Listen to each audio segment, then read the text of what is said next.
Morning.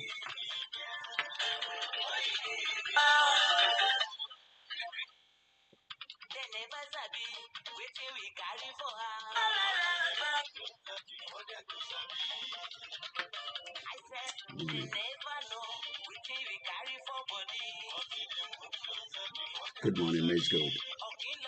Good morning, Mr. Ogumola Abiodun. The mixer is on already. Okay, we'll go back to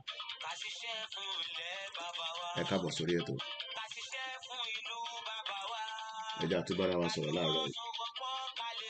Yorùbá nation no going back. Self-determination is not a crime.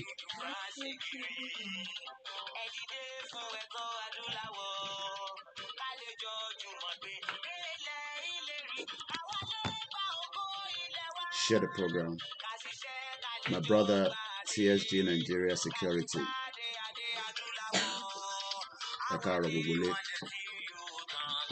Insecurity in Yoruba land in Nigeria. KOIKIMEDIA, àwa là ń gbé tó lárugẹ, ètò tó gbójú owó tiwa mọ̀ni. Mo kí gbogbo ilé lẹ́ẹ̀kan sí. Happy weekend to us. Ṣé dáadáa la bá gbogbo ilé?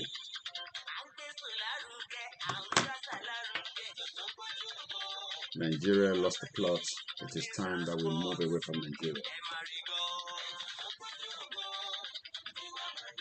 Ọmọ Ìjẹ̀bú ọlọ́rẹ̀ mi tó ní kí n máa ké dọ̀tún. KOIKIMEDIA àlọ́lá máa ké wọ̀ mí. Máa bá ṣẹ́ ẹ lọ.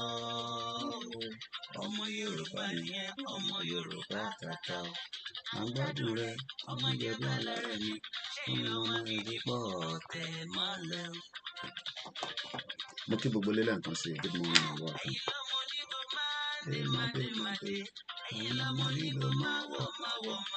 Good morning, Rigu Giant. Àjèjì tó bá wọbẹ̀ á fẹ̀kẹ̀ ra bọ̀ra. Mo kí àwọn KOIKIMEDIA backup team. Good morning, everyone. Àwa la máa ń náwó kóyìnbó tó dé. Ẹ̀gbọ́n mi Yẹmí Fátókì. Mo kí nísàlẹ̀ Èkó. Mo kí gbogbo àwọn Lagos Island. Mo kí gbogbo àwọn medias wa. Àwọn ni bàbá KOIKIMEDIA. Àwọn ni bàbá àdáńtọ́. Bẹ́ẹ̀ni, media tó dúró dáadáa. More volume. Okay. Volume yẹn dẹ̀ loud kẹ̀. Bí a kì í yọ external mic in. And the mic is there. Kí ló dé tó wà fún wa ní volume?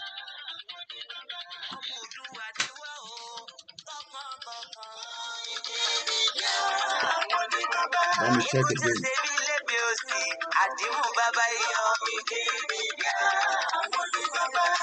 We bring you one closer. Afẹ́fẹ́ tó fẹ́ òòdùn kan jòkó lára ni. Mr. Adéwálé ẹ káàárọ̀ sà. Akèrègèdè Olódùmarè ló fún wa ṣe.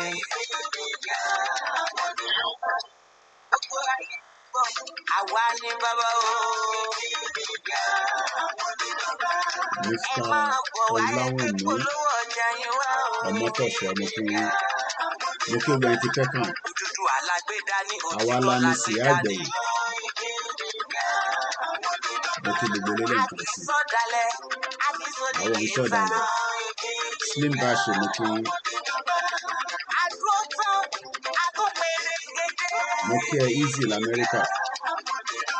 Mo kí ẹ gbẹ̀ ìyá wa.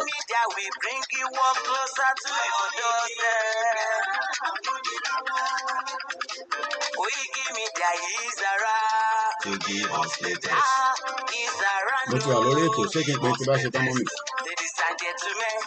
Mo ṣàbọ̀ sórí program mi, má fi nípa tó ṣe ní tó gbọ́ mo sọ̀rọ̀ ní sọ̀rọ̀. Mo ń pè tí bá ṣe tán. Ọ̀rọ̀ tó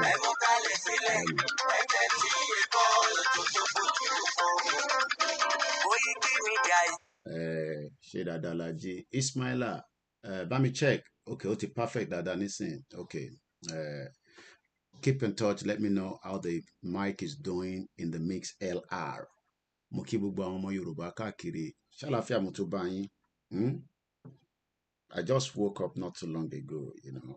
Àsìkò yóò ń ṣe ìgbà tí àwọn máa sùn, tí àwọn máa datọ́.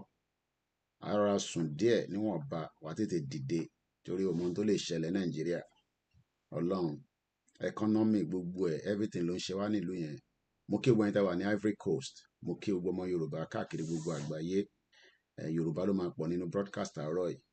Mo kí gbogbo ẹ̀yin councillors wa káàkiri níbikíbi tí ẹ wà ní ten represent wa. You know, àwọn kan ṣì ń represent wa as Nigerians because àìtí ní country tiwa officially. So that means ẹ máa gbọ́ member of parliament ní UK, member of parliament l'Amẹ́ríkà, ní gbogbo ibikíbi tó lókàlùkù wá wà.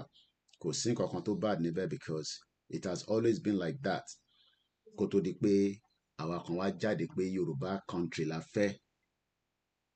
Okay, kò jáde dáadáa. I don't know, you know, and it's meant to be a very powerful. A ní láti ra mic mi. Ó yàn pé lè tí mic check. Bó ti ní skoin lórí. Bí Akíndé yọ kúrò. Ẹ bá mi check mi sí mo ti yọ ilé kúrò. It's meant to be a good one. A máa rà mí. Ìnáwó pọ̀ níwájú wa náà ni. So, the round of one lówó tó pọ̀. Ẹ bá gbé bí £20,000 fún wa nísìn. Nítorí a máa dún lórí KOIKIMEDIA. Akọjá ti CNN àti BBC. Mo ti yọ ilé kúrò, bá ń lọ check again, Ogunmola. So we're using the mic from the laptop now. So I hope that should be much better. Let me know. Ṣé sound yẹn jáde dáadáa? Mo ń wo comment section MixLR.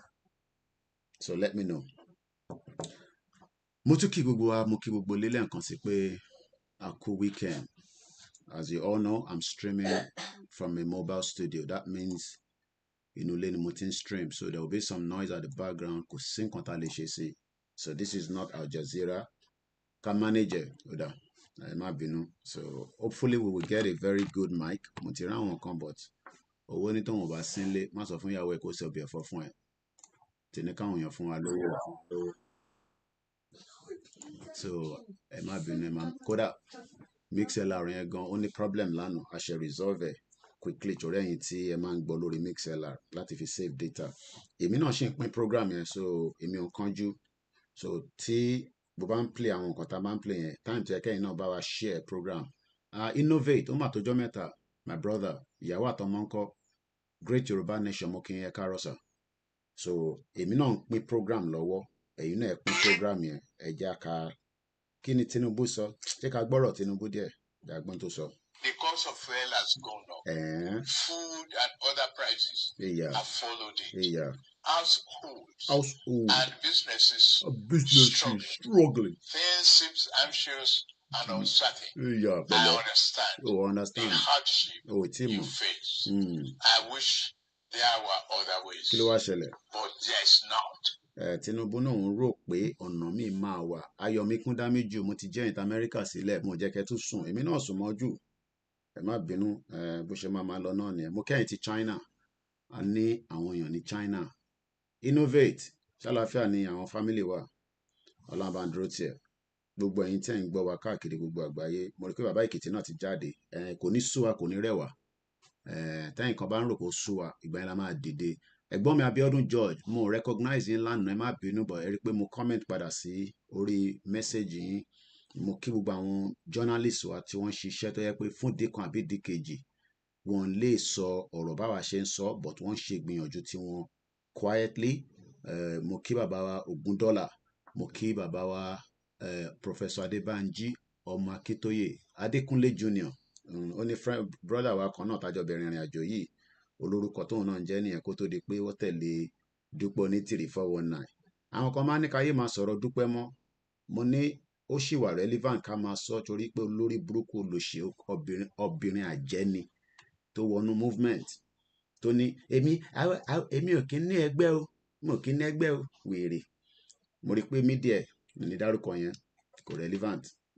Mo rí pé yẹn ti ń wà frustrated lórí program. Adélé kọ́ oko lónìí. Adélé ní kọ̀ọ̀kan lẹ máa rí ẹ̀yin wèrè. Ẹ̀yin jáde tẹ́ ẹ̀ níbọn. Sójà Nàìjíríà máa fìbọn lé yín wọlé ni. Olóyè Ìgbòho Òòṣà, ẹkùn ọkọ̀ federal government. Àwọn ọmọ oníkàyè máa pè bẹ́ẹ̀. Dádì tí ẹni mo bá pè bẹ́ẹ̀. Ama BTC ṣàlàáfíà ló wà jàre. So èmi ṣì ń pín program yẹn, ẹ̀yin náà ẹ̀ pín. Èmi ò lówó tí mo fi fún anybody. But abárẹ́ ní tí ó fi fún wa lówó èmi á gbà.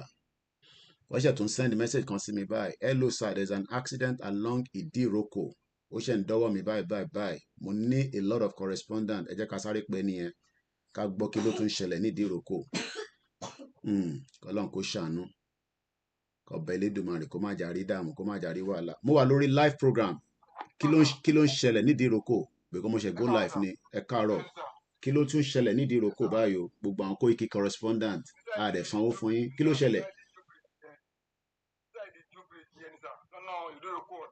Kí ló ṣẹlẹ̀ ẹ sọ fún wa, ẹ wà live lórí program, àwọn èèyàn gbọ́, ẹ má dárúkọ yín. Ṣáwọn èèyàn kú? Èèyàn 5 ló kú.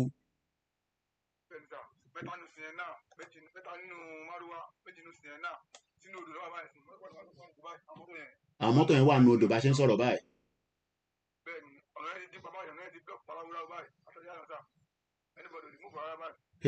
Ọlọ́run máa ṣàánú wa nílẹ̀ Yorùbá o.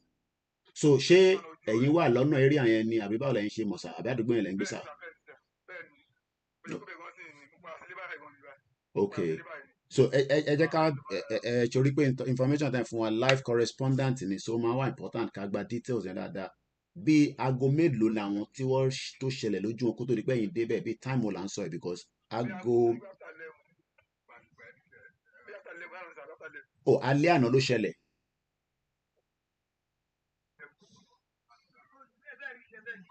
Hello, mo ní ṣálẹ́ àná ló ṣẹlẹ̀ àbáàrọ̀ yìí.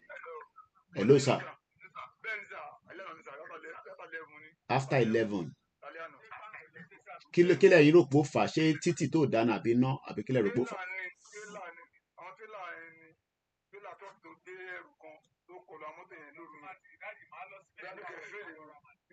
Wow. Ó ga o. Tó Ọlọ́run àforíjì àwọn tó kú, Ọlọ́run wà pẹ̀lú àwọn àtakò láyé. Ẹ ṣé gan ni brother mi, thank you so much. Màá pè yín lẹ́yìn ètò again, ẹ ṣé gan fún live information tẹ fún wa yìí, thank you so much. Mo ti rí màá sẹ́ndẹ̀ sáwọn mídíà wá bẹ̀rẹ̀ sí ń ṣiṣẹ́ lé lórí láti kọ report jáde. Ẹ ṣé gan ni, thank you so much. Ara ikú tó ń wọlé wá pa wá díẹ̀díẹ̀ náà nìyẹn, òun lẹ gbọ́ yẹn live. So just for mo kọ́kọ́ fẹ́ láti wò kí make sure pé nǹkan ká lè show yín ni. So that is it there. You can see that is the accident. So mo máa post ẹ̀ sórí Twitter wa. So ẹni tó bá wà lórí Twitter mi á rí. While I'm doing that, because this happened last night according to the report tó ṣe ń wọlé báyìí, èèyàn 3 ló wà nínú márúwá, èèyàn 2 wà nínú Sienna, wọ́n ní wọ́n ti jó bọ́dì wọn kúrò nínú ẹ̀. Kọba Elédùmarè kó jọ nínú àánú ẹ̀, nínú ọlá ẹ̀, kó má jẹ́ ká máa gbọ́ ìròyìn ìbàjẹ́, but kò sí nǹkan tá lè ṣe sí yẹn. Gbogbo ẹni tó bá ní yẹn kò ní sí ìròyìn ìbàjẹ́ ní Nàìjíríà, irọ́ là ń pa fúnra wa. Àìtí ṣetán láti accept reality. So ẹ jẹ́ ń send ẹ̀ sínú media group wa kọ́kọ́ report lé lórí. So gbogbo àwọn information yẹn á jù sínú àwọn ẹni tó bá sí nínú Koiki Media, ibi tá ti ń ju information wa sí, á jẹ́ pé follow wa back to back nìyẹn. So ẹ jẹ́ ń sọ fún àwọn ọmọ wa kó kọ report. Ẹ jẹ́ ká kọ́kọ́ lọ kí olóyè Ìgbòho, ká lọ kí dáadáa, torí pé n tó rí tó fi jáde tó fi nǹkan ẹ̀ náà sílẹ̀ kò ń ṣe kékeré rárá. Àwa la ní sí àgbẹ̀yìn, bẹ́ẹ̀ ni ẹ̀gbọ́n mi Abíọ́dún George, bàbá wa Tìámì, mo kí yín bẹ́ẹ̀ ṣe ń wọlé ẹpín ètò masbi mórí ẹ̀ ń bẹ̀, mo kí ẹ pé káàbọ̀ sórí ètò. Mo ń bọ̀ mọ́ ìtìdè. Ọmọ Ìbàràpá lápapọ̀ ẹ̀jẹ̀ àdúpẹ́ lọ́wọ́ àkí ọmọ. Ọmọ Yorùbá lápapọ̀ òkèlè tó kọ ẹ̀mí àbọ̀ ẹ̀bá ń kọ́ wọn Adéyẹmọ.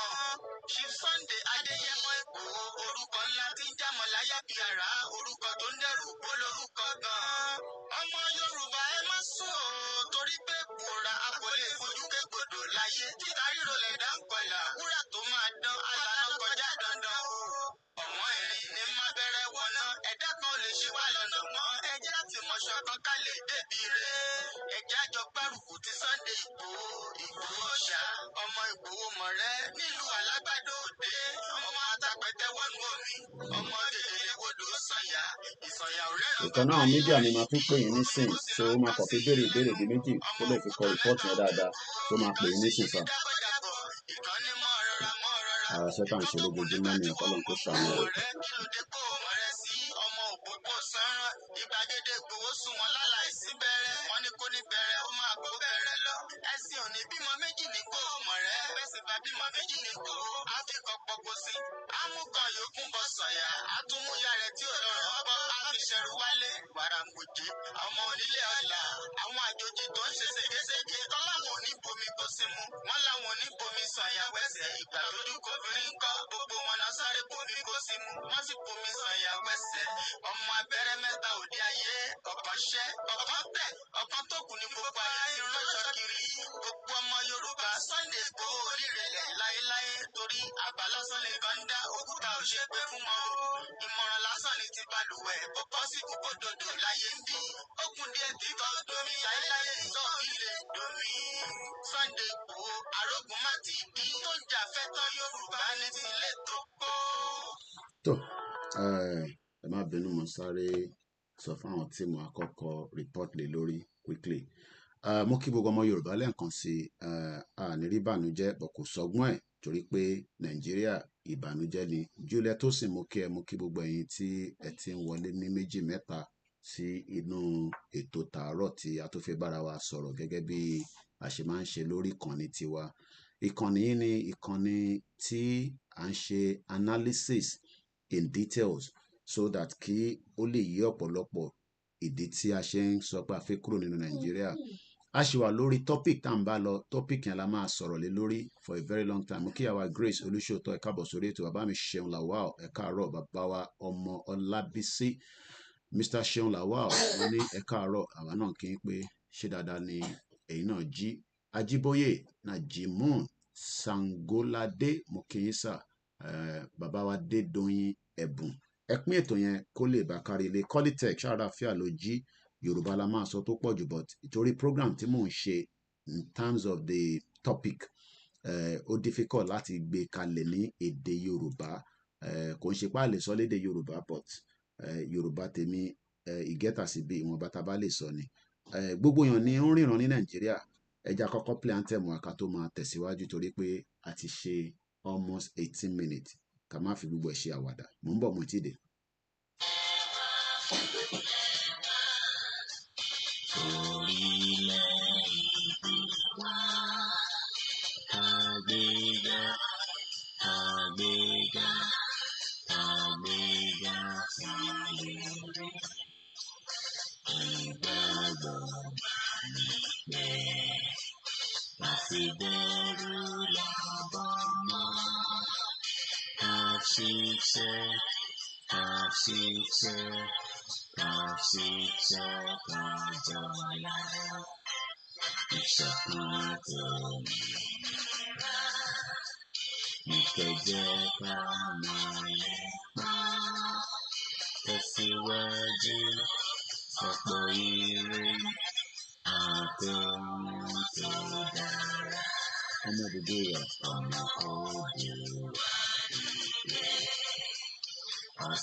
Bẹ́ẹ̀ náà bá ní nǹkan kan tí ẹ fẹ́ bá wa sọ láti ilé tó jẹ́ pé ó wà urgent tí ẹ fẹ́ communicate pẹ̀lú Mr. Koiki Media pé Mr. Koiki àwọn Fúlàní ṣẹ̀ wọnú àdúgbò wa. Ó ṣe kókó pé tẹ bá ti ń fún wa ní report bẹ́ẹ̀ ẹ mọ date and time. Ìyẹn làwa náà ṣe máa ń wo aago sọ́wọ́ torí pé it is important to document things with date and time. Ẹ rí i pé mo ní time lókè mo máa ń wo time mo máa ń wo ti bíbà but ó máa ń dá kí aago wà lọ́wọ́. So tẹ bá ń bá wa ṣe report fún ìṣẹ̀lẹ̀ tó bá ń ṣẹlẹ̀ torí pé a lot of things are happening especially ní àwọn agbègbè kan tí a mọ̀ pé àwọn èèyàn wa tí wọ́n tètè jẹ́ kí a gbọ́. So tí ẹ̀yin náà bá gbọ́ pé ó ń ṣẹlẹ̀ ẹ tètè fún wa ní report yẹn ní yàjóyàjó káwa lè tètè gbé síta torí pé kò ń ṣe gbogbo èèyàn ló ń gbọ́ news ní Nàìjíríà but kò ń ṣe gbogbo èèyàn náà ló ń gbọ́ news tá a bá gbé jáde but at least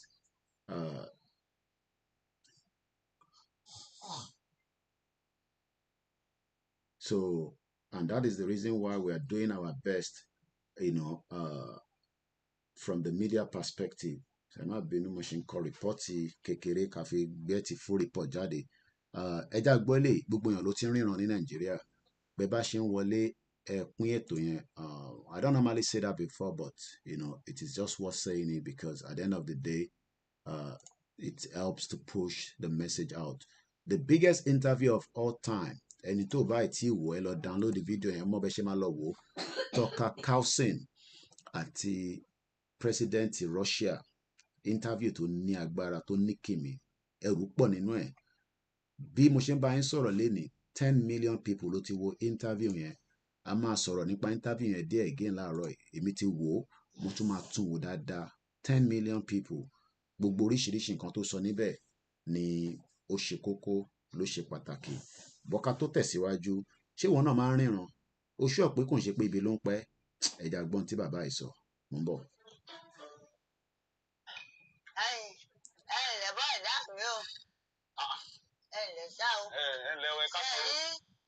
Mo mọ̀ pé àmà mi.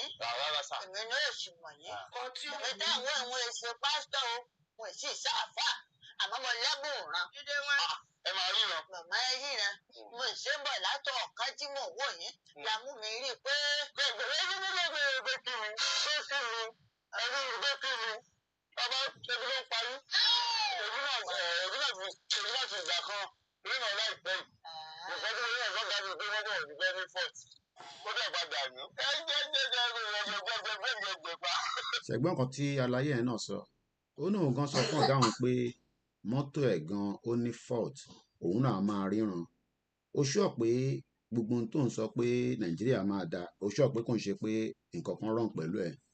Àwa tá à ń sọ pé Nàìjíríà ò ní da ẹ̀yin náà lè sọ pé ṣé kò ń ṣe pé kankan wrong pẹ̀lú wa but tá bá jọ wá gbé evidence síta tá bá jọ wo evidence, indices, statistics, future, history, àwa méjèèjì náà lè argue pé Nàìjíríà máa da kò ní da ìkànnì méjèèjì ni. So tèmi bá sọ pé Nàìjíríà ò ní da ìwọ náà ní right láti sọ pé Nàìjíríà máa da but intamajọ wá ṣe ni pé àjọ wá gbé yẹ̀wò ní àwọn nǹkan tí àwa fi ń sọ pé Nàìjíríà ò da àti nǹkan tí wọn náà sọ pé Nàìjíríà máa fi da. Ó sure pé ìran tó ń rí pé future Nàìjíríà máa bright. Ó máa yẹ kí èèyàn kan máa sọ fún ẹ pé future Nàìjíríà máa bright. Gbogbo àwọn bàbá tó ń sọ bàbá Adébánjọ nísìn kọ́lọ̀ fún lálàáfíà 95 years old. As at last week a gbọ́ pé bàbá yẹn ó rẹ̀ díẹ̀ kọ́lọ̀ túbọ̀ fún wọn lálàáfíà. Tá bá wo Bọ̀dé George àgbà ti dé. Tó bá wo àwọn tágbà ò tí ì dé rú àwọn Ọ̀tẹ́dọ́lá nísìn àwọn sì ń jayé owó Nàìjíríà ní gbogbo wọn ná. Inú Nàìjíríà ní Ọ̀tẹ́dọ́lá ti rí owó tiẹ̀. Òye nísìn the same thing pẹ̀lú Dangote. Tó bá lọ ń fara wá àwọn yẹn àwọn yẹn ló máa sọ pé Nàìjíríà ti dá. Tó bá lọ rí money òye nísìn á ní Nàìjíríà ti dá. Gbogbo náà ni ọkàn máa ń ní olówó ni wọ́n àmọ́ bọ́ ṣe rówó wọn torí pé gbogbo wọn kò ń ṣe àmọ́ source of the real money.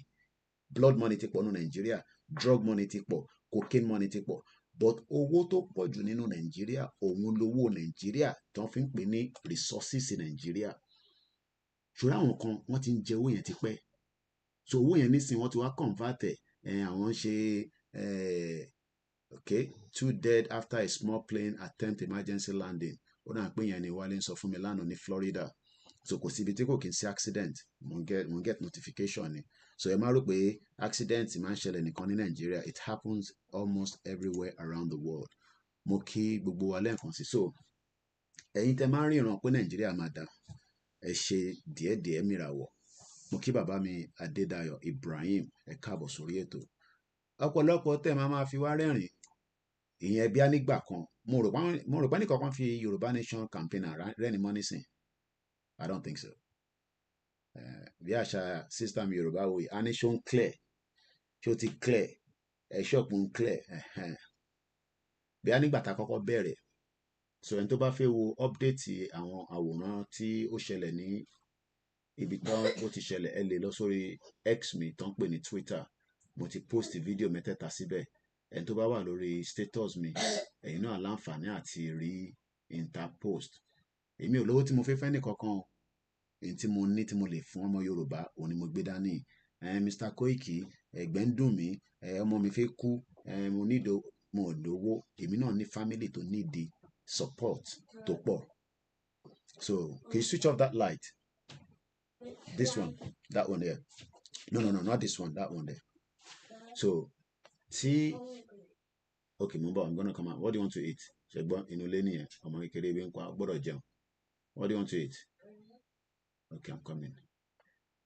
Ọmọ kékeré gbọ́dọ̀ máa sọ pé ebi ń pa òun nínú ilé kí èèyàn máa mú irú òun nísìn tí tó bá ní ebi ń pa òun nísìn mo lè ní mo ríran pé àsìkò títò láti jẹun irọ́ ni mo pa jẹ́ pé ló ń jẹnu ilé nìyẹn, but Ọlọ́run jẹ́ kí tiwa rí bẹ́ẹ̀.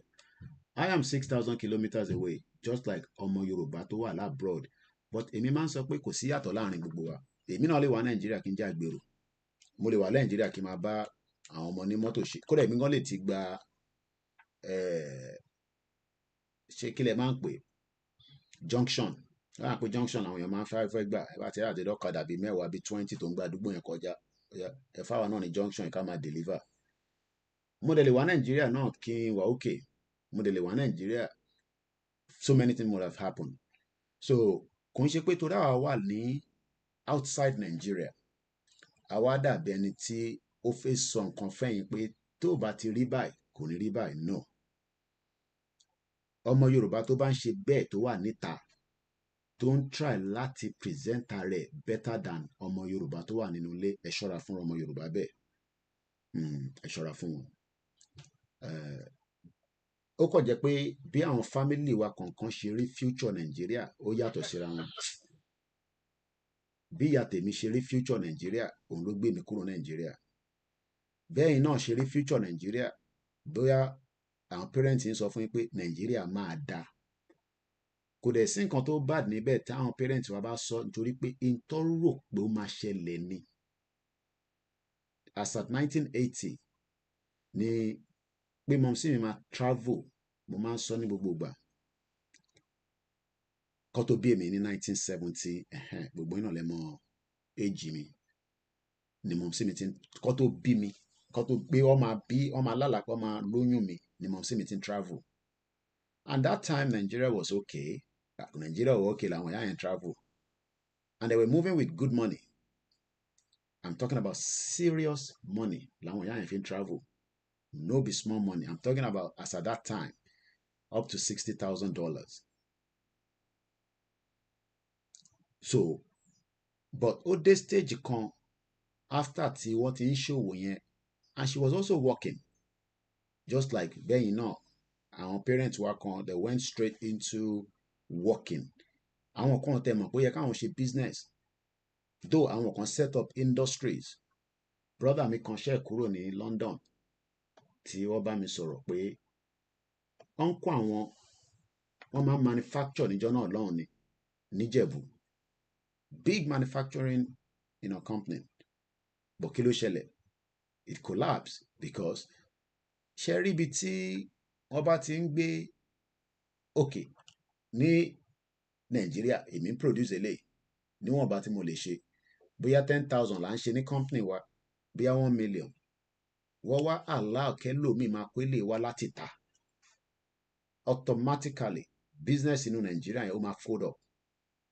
Ó dẹ̀ máa fold up very fast because China lọ ti máa lọ kó lè wá. That means pé ẹni tó lọ kó wá kó tẹ̀ jẹ́ pé ó sọ́ọ̀sì fún owó ara ẹ̀ ni gọ́fìmẹ̀ntì ìlú yẹn tá à ń pè ní Nàìjíríà kò support èmi tèmi ń produce ẹ̀ nínú ilé.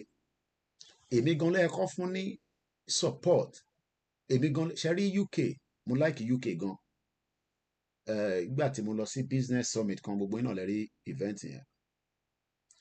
Wọ́n ní àwọn lè fún mi ní support o ìyẹn gọ́fìmẹ̀ntì ìlú yìí but support tó fi fún mi ni pé n tí mo fẹ́ máa ṣe yẹn eye percentage ẹ̀ ó gbọ́dọ̀ jẹ́ láti inú bíbá ni mo ti máa produce ẹ̀. Tí bá ti lè máa produce percentage yẹn then okay City boy ẹ lè fún mi ní information yẹn nísìn okay ṣé gan ni brother mi so ọ máa pè yín kan náà tí mi máa pè yín láti kò mú gẹ́ẹ̀tì òkè ọ̀tà road lẹ́pẹ́ ẹ ṣé gan ni yẹ mo ti post ẹ̀ sórí Twitter thank you so much sir ẹ ṣé gan ni àwọn freelance correspondent tá à ń sanwó fún làwọn yẹn ẹ ṣé gan ni we appreciate ọlọ́run àwa pẹ̀lú yín mo appreciate ẹ gan so now kí ló dé tí Nigeria ò allow production tó jẹ́ pé aláìkí ká máa import wọlé. It is a fact that wọ́n mọ̀ dájú pé àwa Yorùbá fẹ́ produce ni a fẹ́ produce tomato a fẹ́ produce oúnjẹ tá a máa jẹ a fẹ́ produce nǹkan tá a fẹ́ máa lò ẹ máa gbọ́ Òdútọ́lá tires a máa gbọ́ kinní kan you know so many factories gbogbo wọn ti fold up nísìn kò wá ń ṣe Èkó ní àwọn factories yẹn wà torí pé ó dàbí ìlú yìí náà ni London wà choked but tó bá ti ń gbéra lọ sí West Midland àwọn tó ń gbé ní West Midland ní England wọ́n mọ ibi tí mò ń sọ láti Birmingham Leicester gbogbo bẹ̀ yẹn ni factory wà tó ti ń operate so ìyẹn la ṣe máa ń sọ pé gbogbo ọ̀nà Ogun State lọ sókè lọ́hùn the factory wà níjọ́ náà lọ́hùn kó tó di pé wọ́n da gbogbo ẹrù but ìbéèrè tó jẹ́ kí wọ́n wá béèrè lọ́wọ́ rẹ pé àwọn tó ń campaign tán náà fẹ́ pín Nàìjíríà yìí kí ni wọ́n rí kí ni wọ́n ń rò lọ́kàn ara wọn tó fi ń sọ bẹ́ẹ̀ torí pé wọ́n máa ń ní ẹ̀yin àgbàlagbà náà lè máa ń ní tí kò bá nídìí obìnrin ò kì í jẹ́ kó mólú òwe àwọn àgbà ni ẹ̀gbọ́n mi brother mi Ayọ̀mí Kúndámíjù ni Nigeria is now èmi kọ́ ló mọ̀ ẹnìkan ló mọ̀ Yorùbá yẹn ò yé mi dáadáa Nigeria is now ẹnìkan ló mọ̀ anyway I'm sure kò sí yàtọ̀ bàbá mi retype ẹ̀ màá ní understanding ẹ̀ but coming back to the reality gangan ibi tá a sọ̀rọ̀ lọ many ọmọ Yorùbá láàárọ̀ yìí wọ́n rò pé right politician ni láti oppress wọn kò ń ṣe right politician take advantage nítorí pé wọ́n jẹ́ kẹ́ mọ̀ pé ẹ̀yin gangan lẹ ní ìlú irú ọ̀dọ̀ wa níbí báyìí nísìn election tó ń bọ̀ nísìn wọ́n mọ̀ pàwọ́ lá nílùú so àwọn tó jẹ́ olóṣèlú wa ní UK they are always concerned wọ́n mọ̀ pé a mọ̀ right wa against ẹni tó mọ̀ right ẹ̀ because ìlú tí information tó bá ti hold it back just like bí olórí burúkú ọmọ àlè Fẹ́mi Gbàjàbíàmílà tó ń sọ nísìnyí pé kọ́ control social media the same social media táwọn lò nígbà táwọn PDP wà níbẹ̀ àwọn mọ̀ pé bó ṣe máa ń rí nìyẹn in any government a sì níjọba military ìjọba alágbádá tìbágbádá ni Tinubu ń wọ̀ káàkiri so kí lẹ wá ń complain fún ẹ̀yin lẹ máa ṣe tí aráàlú ń béèrè bọ́kẹ́ wa máa sọ pé ẹ fẹ́ control the narratives it is not going to be possible.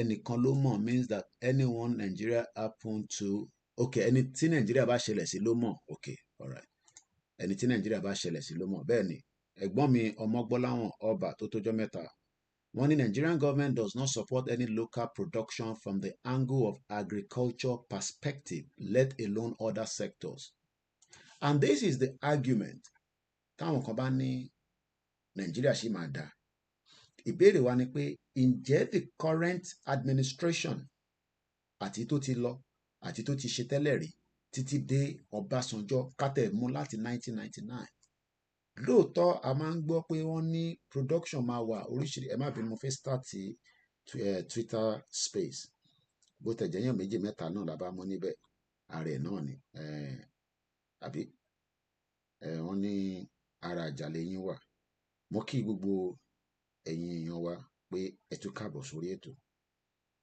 àwọn iṣẹ́ méjì tí mo ní òun náà ni Yorùbá Nation ọmọ ẹ̀ ti lọ sókè wọ́n máa fi padà wá nísìnyí wọ́n á tún béèrè oúnjẹ yẹn so let us come back into why. Ṣé rí àwọn reasons yìí gangan ni a ṣe ń sọ pé àjọṣepọ̀ àwa àti Nàìjíríà kò dàbí pé ó ń dán mọ́rán. The relationship between àwa, talawa, àwa indigenous people. Ká tẹ̀ agree pé Nigerians ló ń pè wá. Why is it taking so long to resolve the production in Yoruba land?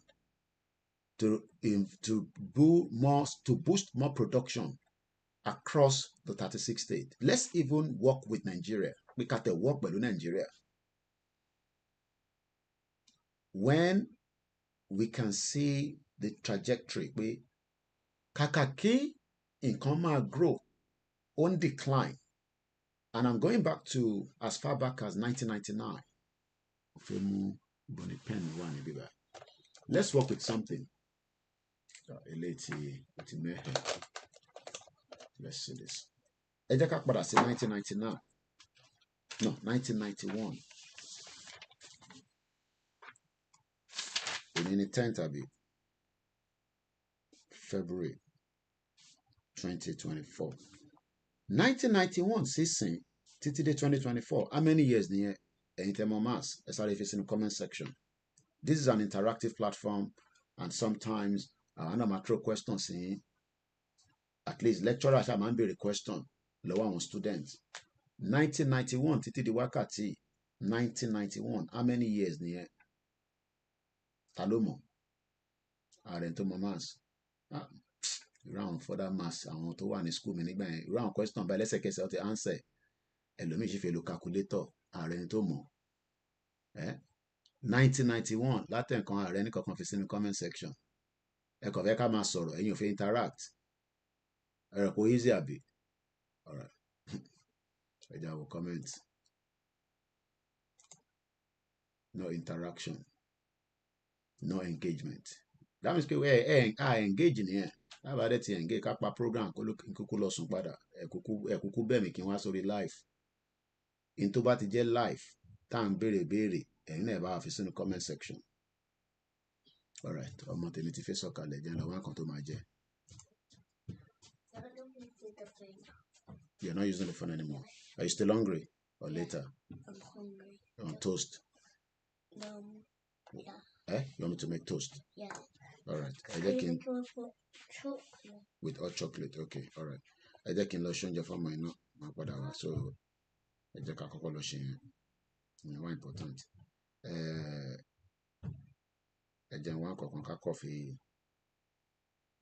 At least I just play video tí bàbá Akintoye tó sense me. I think we can use that video continuously. Tabata yọ kúrò lórí page mi kò matter. Em kuku kọ money, but ọ̀rọ̀ tẹ́ni yẹn sọ ó make sense there. Mo ń bọ̀ mo wo comment kankan mọ́ nísìnyí o. So cause ma dìde nísìn. Ṣé oúnjẹ fọ́mọ tó ń béèrè oúnjẹ. So I'm just gonna play something and then I'll come back on my seat. Jẹ́ ká advert ní kó lọ. Let me put this one behind. That have successfully separated and developed economically. The USA, for instance, split from the UK in 1776 and has since grown into one of the world's leading economies. Belgium, too, separated from the Netherlands in 1830 and has thrived since then. And who can forget Singapore, who split from Malaysia in 1965, allowed it to transform into a global financial hub. One might argue that separation is an avenue for healthy competition for development. Cases in point are Singapore and Malaysia, India and Pakistan, and the triad of Norway, Denmark, and Switzerland. Each of these separations has led to a surge in development, with each nation striving to outdo the others. In the course of history, several nations have chosen the path of peaceful separation. East Timor, for instance, split off from Indonesia in 2002, marking a new chapter in its history. Similarly, Ireland severed ties with the United Kingdom in 1921, leading to the establishment of the Irish Free State. In 1944, Iceland chose to peacefully separate from Denmark, demonstrating that nations could part ways without resorting to violence. This tradition of peaceful separation was also evident in 1905 when Norway and Sweden decided to go their separate ways. One of the most notable examples, however, is the partition of the British Indian Dominion into India and Pakistan in 1947. Although plagued by communal violence, the actual process of partition was carried out through peaceful means, highlighting that even in the most challenging circumstances, peaceful separation is possible. These examples underscore the fact that nations can honorably separate from each other, fostering an environment of mutual respect and understanding. But let's not forget, separation is not about war. It's about recognizing when a union no longer serves its purpose and making the decision to opt out, just as Ireland did with the United Kingdom in 1921, and as Iceland did with Denmark in 1944 with remarkable ease. It's about giving peace a chance and separating honorably. Countries have also found power in rejecting the names imposed on them by colonizers. Burma became Myanmar, Upper Volta transformed into Burkina Faso, and Gold Coast emerged as Ghana. Each of these nations took control of their identity, and in doing so, set the stage for their own development. So, what does all this mean for Nigeria? It could mean that a peaceful separation is the key to resolving the current ethnicity crisis and spurring economic development. It could mean that a friendly competition between the North, West, and East could lead to significant progress for all. In summary, history shows us that peaceful separation can lead to economic development and resolution of ethnic crises. It shows us that there's nothing wrong with opting out of a union that no longer serves its purpose, and that doing so can, in fact, lead to a surge in growth and development. It shows us that taking control of one's identity, as many countries have done by rejecting their colonial names, can be a powerful catalyst for change. This, then, could be the roadmap for solving the Nigerian ethnicity crisis and spurring economic development. It's a path that requires courage and conviction, but one that could lead to a brighter future for all Nigerians. As we continue our exploration, we must understand that this proposition is not just a call for separation, but a comprehensive plan, a clarion call for Nigeria to embark on a transformative journey. The potential benefits of separation and restructuring are vast, and they include fostering lasting peace, regional autonomy, and collective prosperity. This transformative journey is about acknowledging the past, understanding the present, and shaping a better future. It's about recognizing that unity does not necessarily mean uniformity, but can also mean diversity in unity. It's about understanding that separation does not necessarily mean disintegration, but can also mean restructuring for better functionality. As we move forward, it's crucial for Nigeria to consider these possibilities, to weigh the potential benefits against the potential drawbacks, and to make decisions that serve the best interests of its people. This is not just a journey for Nigeria, but a journey for every Nigerian, a journey towards a brighter future, a journey towards a new dawn. Blood sugar problems? Try adding one unusual ingredient to a glass of water. I'm at NDTB by Muma Padawa. Sorry, another form. If you play on the Biba and Biba. Sorry about that. Now, Ejawa Bonkanti Babawa níjọ́ náà lọ́hùn kọ́lọ̀ fọ́run kẹ́ bàbá yẹn Uncle Bọ́lá Ìgè ẹja gbọ́n kan táwọn wá sọ because mo ti parí breakfast tí mò ń ṣe ní inú kitchen bẹ́yẹn so tí bá padà dé àwa wo comment ṣe jẹ́ ká wá play Uncle Bọ́lá Ìgè ẹ gbé pé ìtòyìnbó yẹn sọ separation ò mean pé anything than it could even be an opportunity to restart torí pé Nàìjíríà kò work but ọ̀pọ̀lọpọ̀ rò pé separation is a crime against humanity.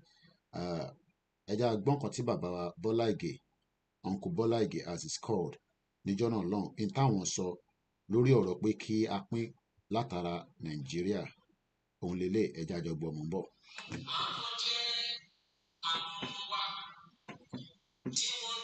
Ṣèjá start ṣe ilé padà.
Now, as it's a breakfast from the connection, I work at the program.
So, that was Uncle Bola again before he died.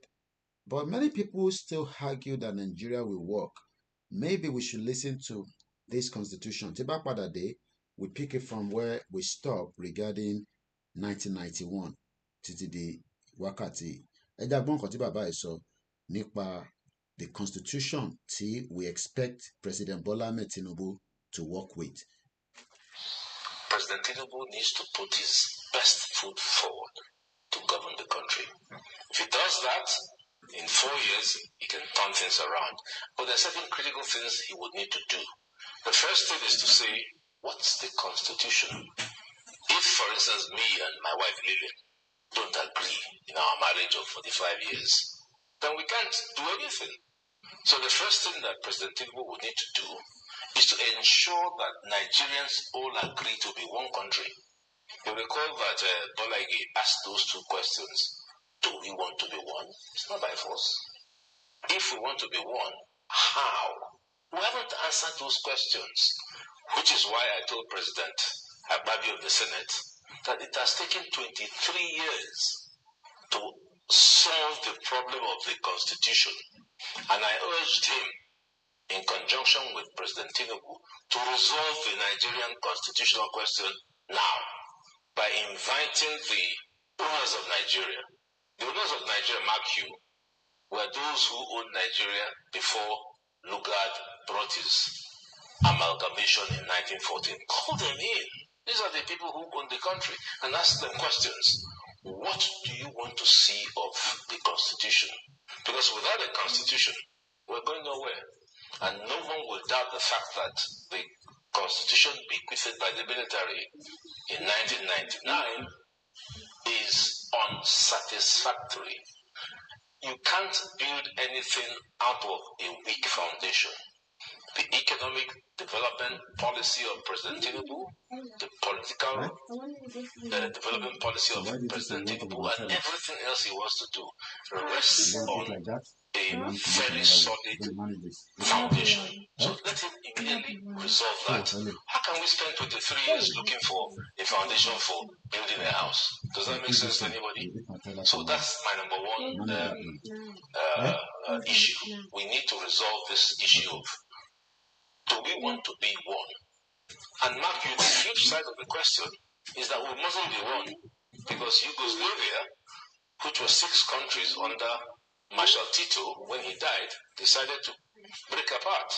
And today, a lot of them are very strong countries: Macedonia, Croatia, Slovenia, Slovakia. They're all doing well. So there is no sacrosanctity about Nigeria being one country. There's none. I personally would wish for Nigeria to be one country, but we must agree. Now that is the problem. Because we have not agreed, and because the National Assembly has appropriated to itself the all-knowing wisdom of giving us a constitution, that is the weakness. So that's the starting point. President Tinubu needs to put his best foot forward to govern the country. If he does that, in 4 years, he can turn things around. But there are certain critical things he would need to do. The first thing is to say, what's the constitution? If, for instance, me and my wife Lily don't agree in our marriage of 45 years, then we can't do anything.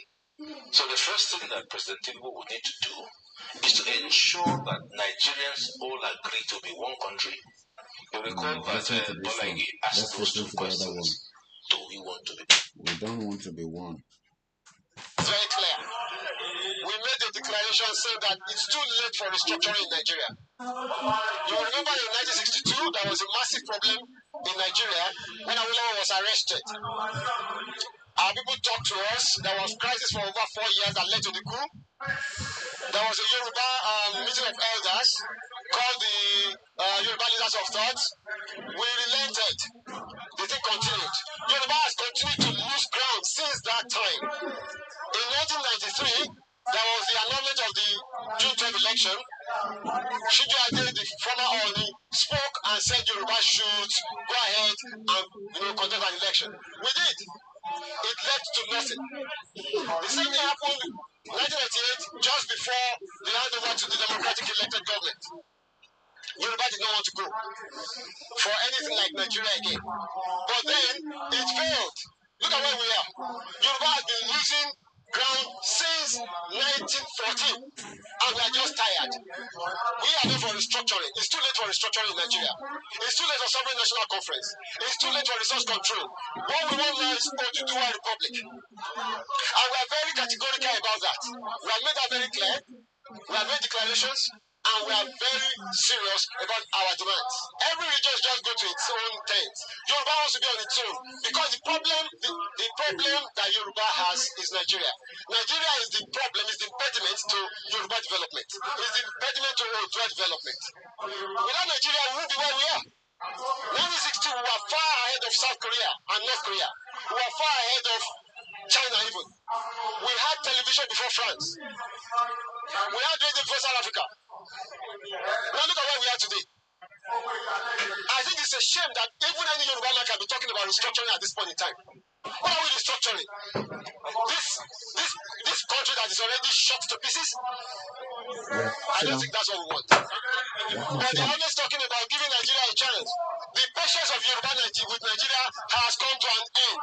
And it has actually come to an end. So, Mokibugwa, put on my jacket again. That's your food there. And sit down. And less noise that is in the program. So, Mokibugwa, I can see. I did. I need help. Just pull it. I've cut it already.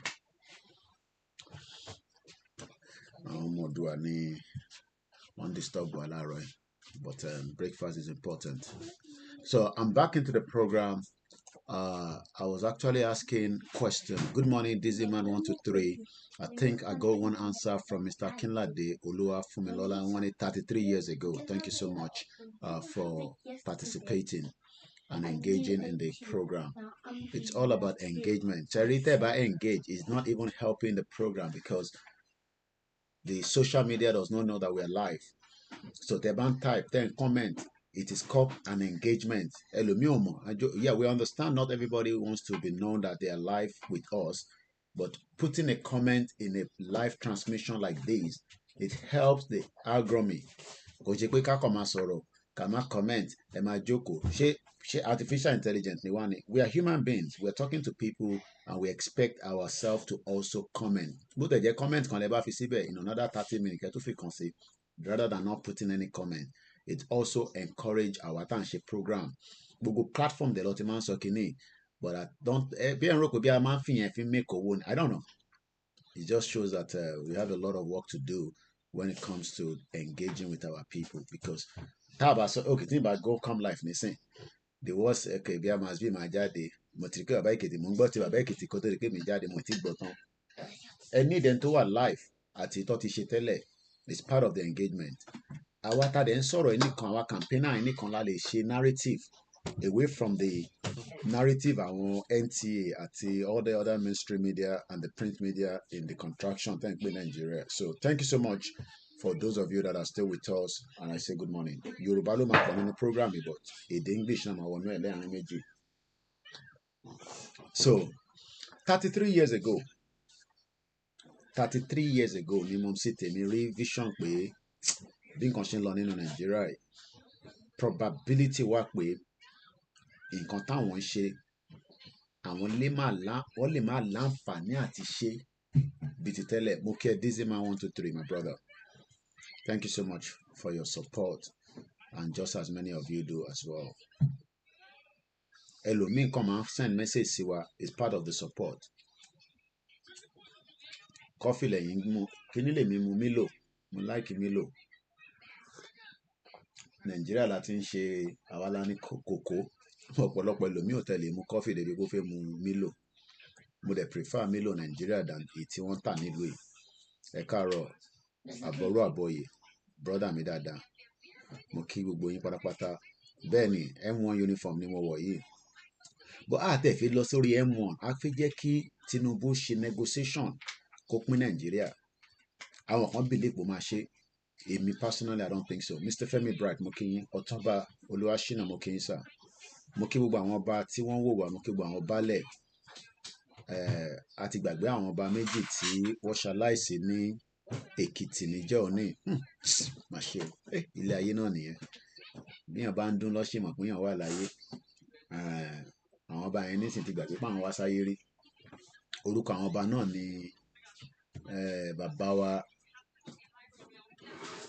gunmen suspected to be kidnappers. Inú tẹ̀ máa ń bí àwa tó bá ń gbọ́ gunmen. Wọ́n rà pọ́n náà ti rí ìyàwó ọba tó pa ní Kwara yẹn, but we're talking about the Èkìtì one. Lórúkọ wọn again náà. Má ṣe ẹlẹ́sùn wọ́n lè pọ̀ ọba méjì. Mrs. Yetunde Ogunsanak, the widow of the slain traditional ruler of Mike kíní ẹ̀ dànù torí mo mọ̀rísìn tẹ̀ ṣe ń lo kíní tẹ̀ ń jẹun. We've told you so many times, kí ló dé tẹ̀ ń lo kíní tẹ̀ ń jẹun. Ẹ jẹun tán kẹ́tọ́ máa ṣe yẹn because òun mú yẹn dání, òun tún tí yẹn bá dà sí rárá kọ́. Move that iPad away from there. Gbèsè lẹ́lẹ̀. Concentrate and eat your food.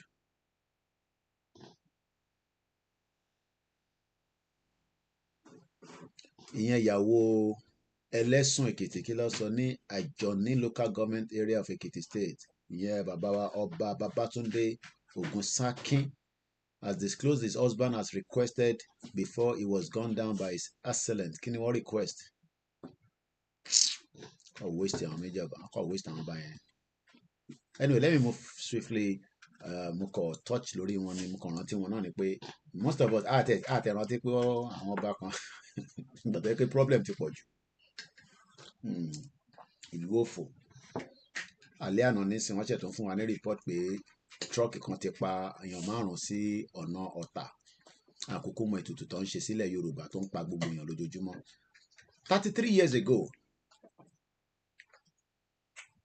ìyá tó bí mi decide pé bí nǹkan ṣe ń lọ ní Nàìjíríà yìí, ó bẹ́tà kóun padà sí UK,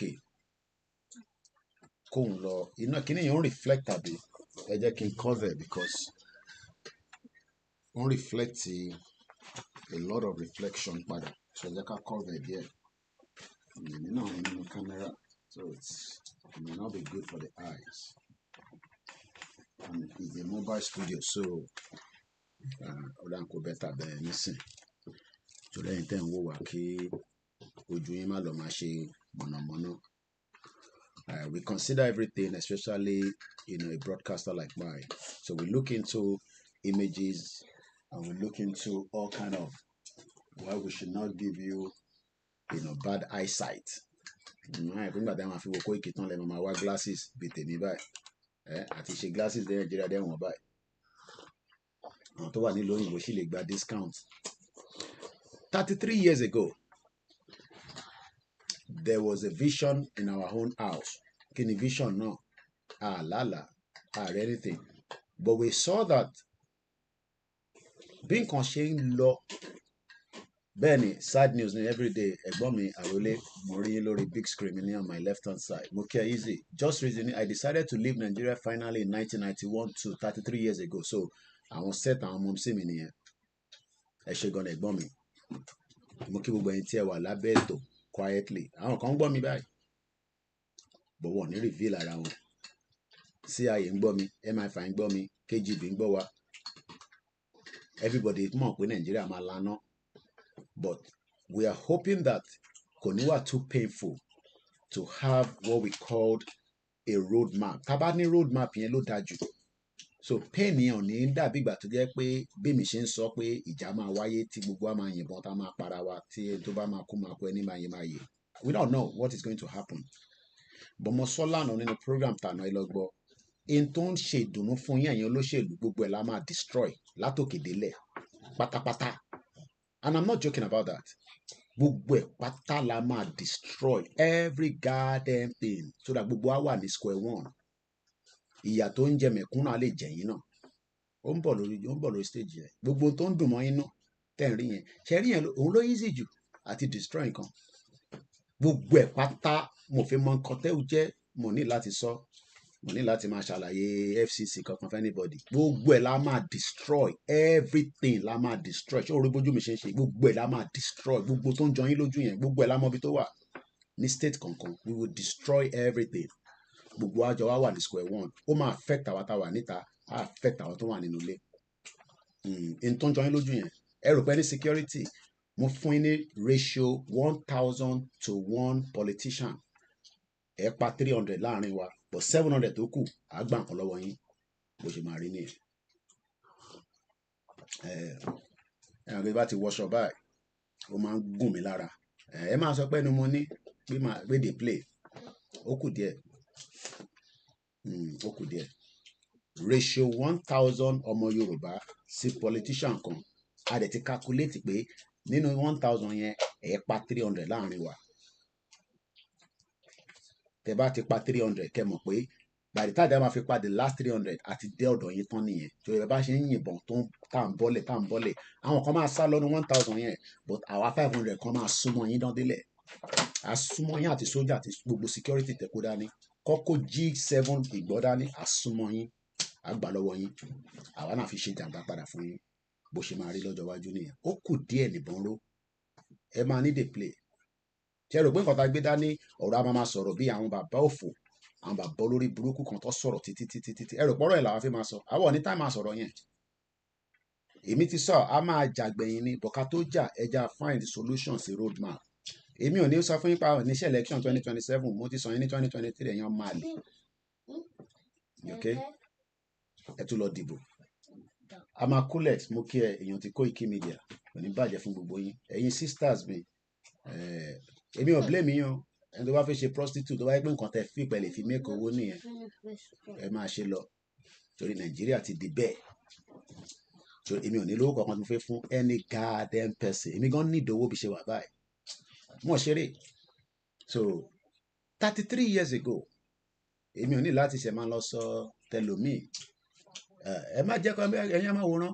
Bàbá mi Àrólé ogun ló máa end one Nigeria. But mo máa ń fẹ́ wà conscious of saying it but ó tún gbọ́dọ̀ wà important ká sọ. A máa padà sórí ṣé Amẹ́ríkà la sọ̀rọ̀ ìlànà àní sọ́t Amẹ́ríkà mọ̀ láàárọ̀ ìlú mi la tún máa sọ báwọn ṣe jà tó gbára wọn kúrò. Ẹni tó bá ní nǹkan tẹ́ fẹ́ fún wa ẹ má restrict ẹ fún wa. Ara ń tẹ̀lé fún wa náà ni ìmọ̀ràn comment yín kò ń ṣe gbogbo ẹ̀ náà lówó. Ẹ comment ká mọ̀ pé Koiki àwa wà pẹ̀lú ẹ̀. Èmi ò ní lè lọ́lé pẹ̀lú ẹ̀ nígbà yẹn o torí bí wọ́n ṣe ń lọ́lé ọ̀dà àmọ́ kúkúdé tó wà lábẹ́ ẹ̀kún ẹ̀ but àwa support ẹ̀ spiritually morally kò ń ṣe pé kẹ́ máa sọ fún wa pé ẹ má jẹ́ ká tí ì lọ́lé nísìn ìgbà wo la wá fi dàrú. Okay, àná nísìn mọ́jú èní accident ìṣẹ̀lẹ̀ lóòótọ́ lamẹ́ríkà náà plane kan náà já wálẹ̀ ránkì private plane but èyí tá a bá lè avoid ẹ jẹ́ ká avoid ẹ̀.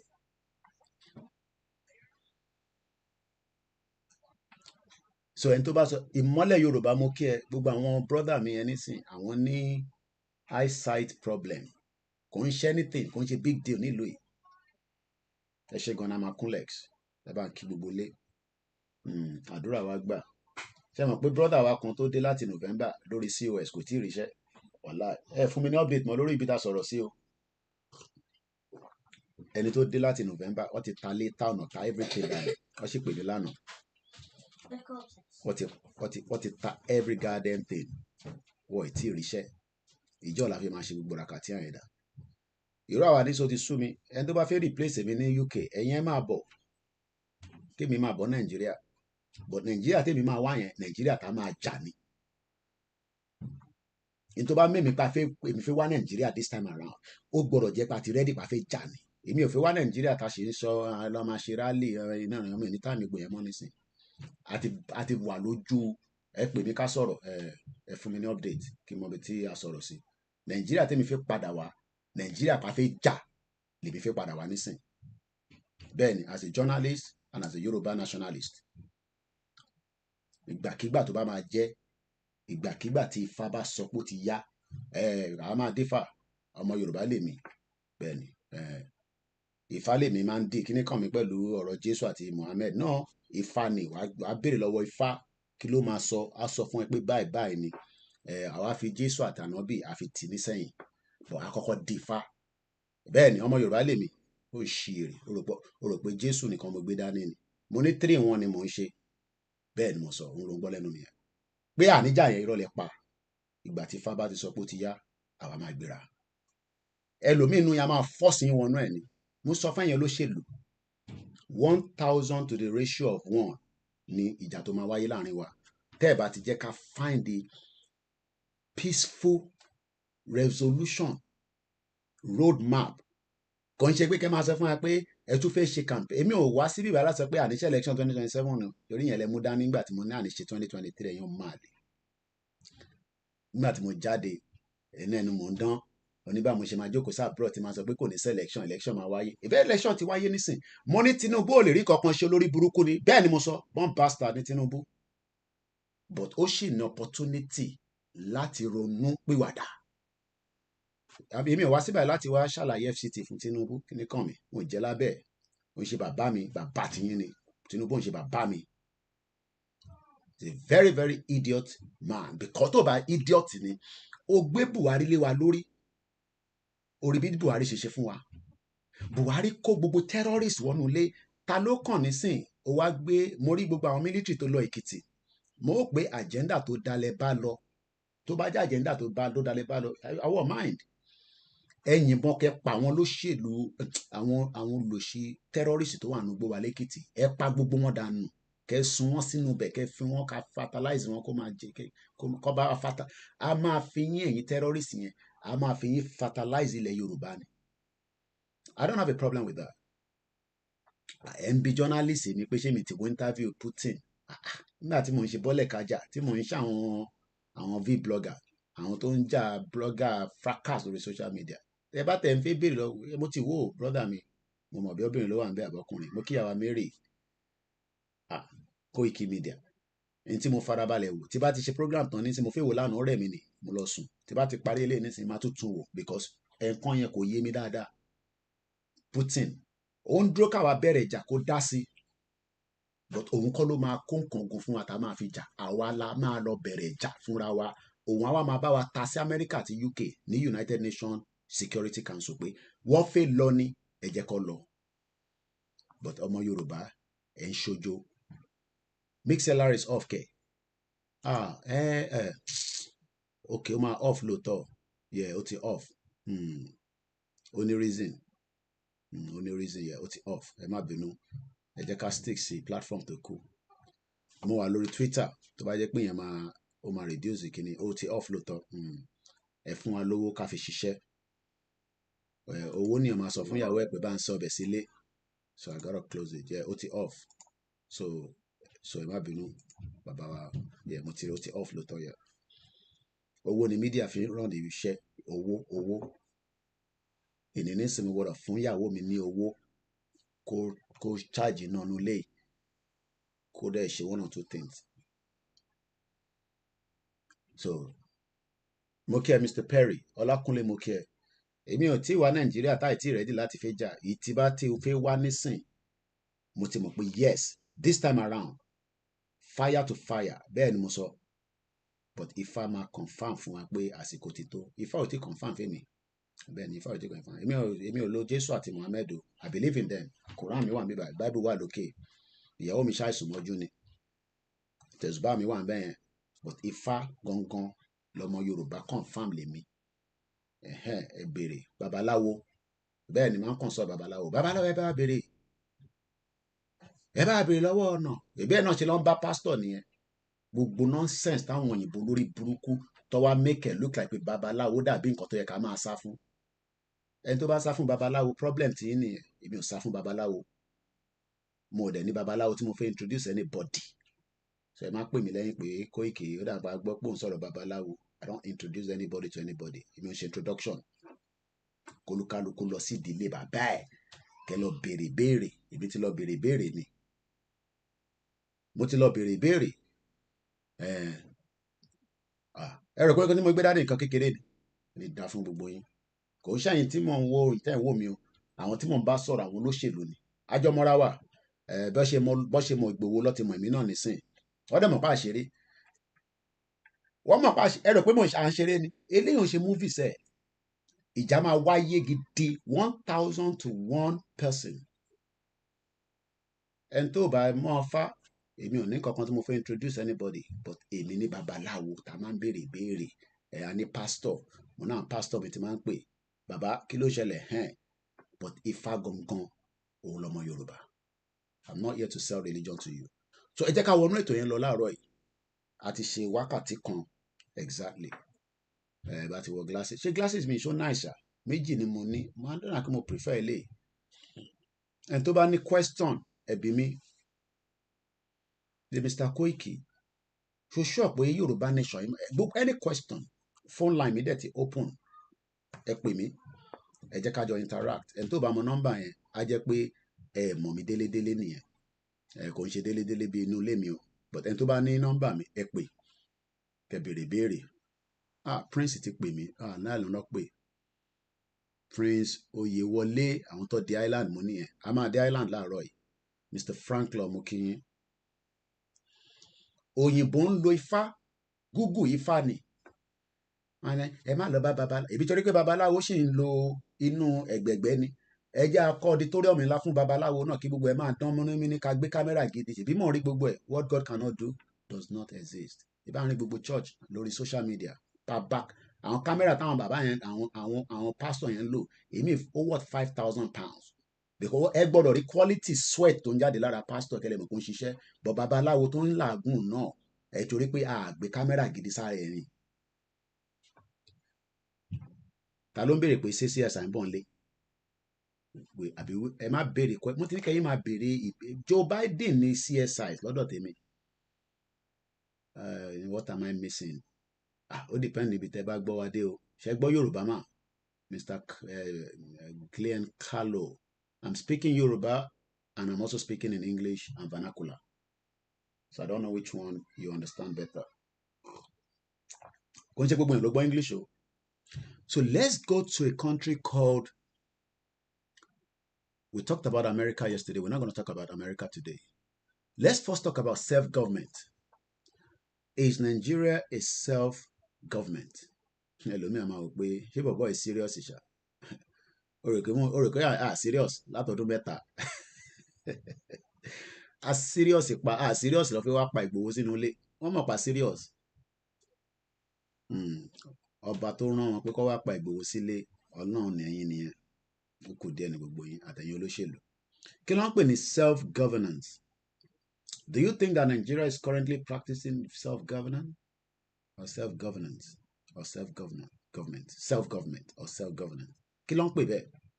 When we say something is self-government, is a government of a country or region by its own people rather than by others. Presently, Nigeria tẹ́yìn rí lé ní. Ṣẹ́rẹ́yìn tẹ wà nílé àtàwọn díẹ̀díẹ̀ tó wà labroad, but àwọn tó wà labroad, I don't blame them because they are so comfortable. The Western media, they have a very bad agenda for us. And I can play that again from what Putin said in his interview. That interview is the exclusive interview of all time. Let's listen to what Putin said to Tucker Carlson during the interview he had with him in Russia. Let's listen together. Russia, well, in the war of propaganda, it is very difficult to defeat the United States because the United States control. In the world of propaganda, in the world of propaganda, beat the United States. Kitchen because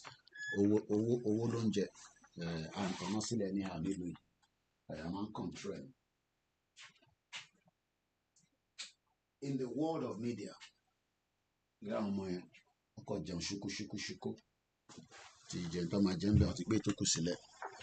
in the world of propaganda, America loni itopo jumbe. In the world of propaganda. But many Yoruba or Nigerians, your hope is that Koiki, they cannot be propaganda. I saw Anthony Blinken. Shomo Yoruba Anthony Blinken. Kí ló dé tí Anthony Blinken máa decide fún wa? Kí ló dé tí IMF máa decide fún wa? Kí ló dé tí World Bank máa decide fún wa? Kí ló dé tí African Development Bank máa decide fún wa our future? Kí ló rò pé àwọn èèyàn ṣe ń jà ní gbogbo àgbáyé? Because wọ́n fẹ́ future wọn. Ṣé ìwọ náà fẹ́ future?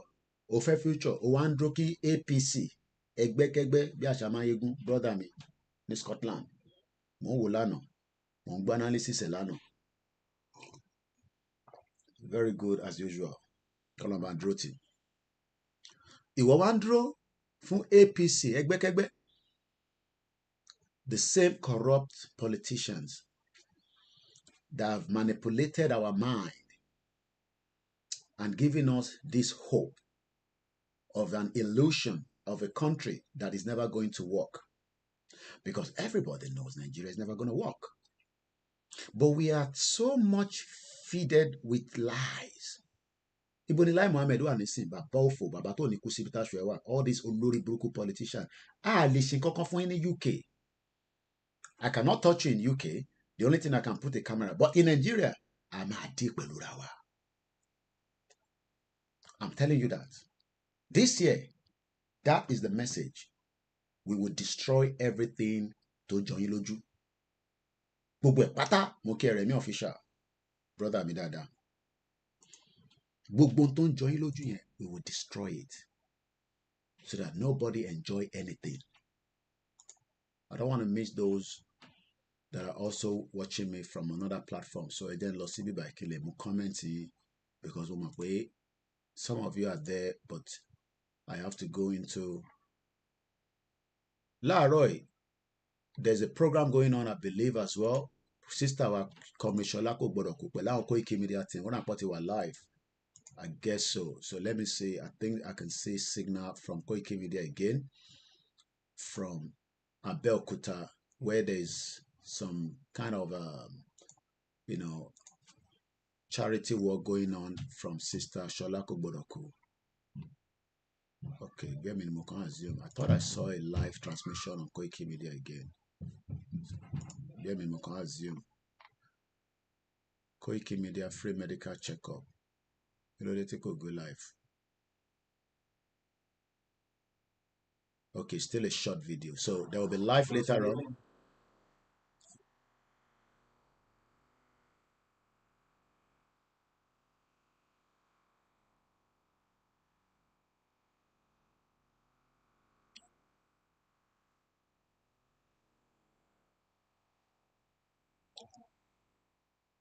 So that is going on today. It's a free medical checkup at Larry Care Rabi Center in the memory of late Pa Eric Kogbodoku, which is, the father of Kogbodoku. Àlàáfíà mo wà o bàbá mi, Mr. Oladele Timi, ẹ ṣé gan ni. Ẹ̀rí tí mo wọ camouflage mi, ìbá ti wọ camouflage mi, bí ìjà ni, ṣé tó kàn mí. Ṣé mò ń bọ̀ Nàìjíríà, ó dìgbà tí àsìkò bá tó, àsìkò yẹn ò tí tó nísìn. Ẹ jẹ́ ká ṣe máa fẹnu yẹn jà bí àjàkàrà. Mo kí gbogbo ẹ̀yin tẹ́ wà lórí ètò pẹ̀lú wa, mo kí ẹ̀yin olólùfẹ́ tẹ́ fẹ́ freedom. A ní láti wá jà, that is subject to táwọn olóṣèlú wa tó bá wà honest pẹ̀lú wa. But they've never been honest and they will never be honest. Because number one, how can you be honest and you're working with the fraudulent 1999 constitution? Mo báwọn èèyàn ti comment nínú bíbá, mo kí ẹjẹ́ kọ́kọ́ lọ látòkè lọ́hùn. Torí kọ́ máa ní Koiki ẹ̀, ó kúkú ń kí àwa dáadáa. Ó dà pé ó máa ń ṣe Yorùbá yẹn, ajújújú ṣe àbí báwo lọ ṣe ń sọ. Wáyà àwọn ìyá kan máa pè mí ní Koiki ẹ̀, adẹ̀ ti ń sọ fún ẹ pé kó máa.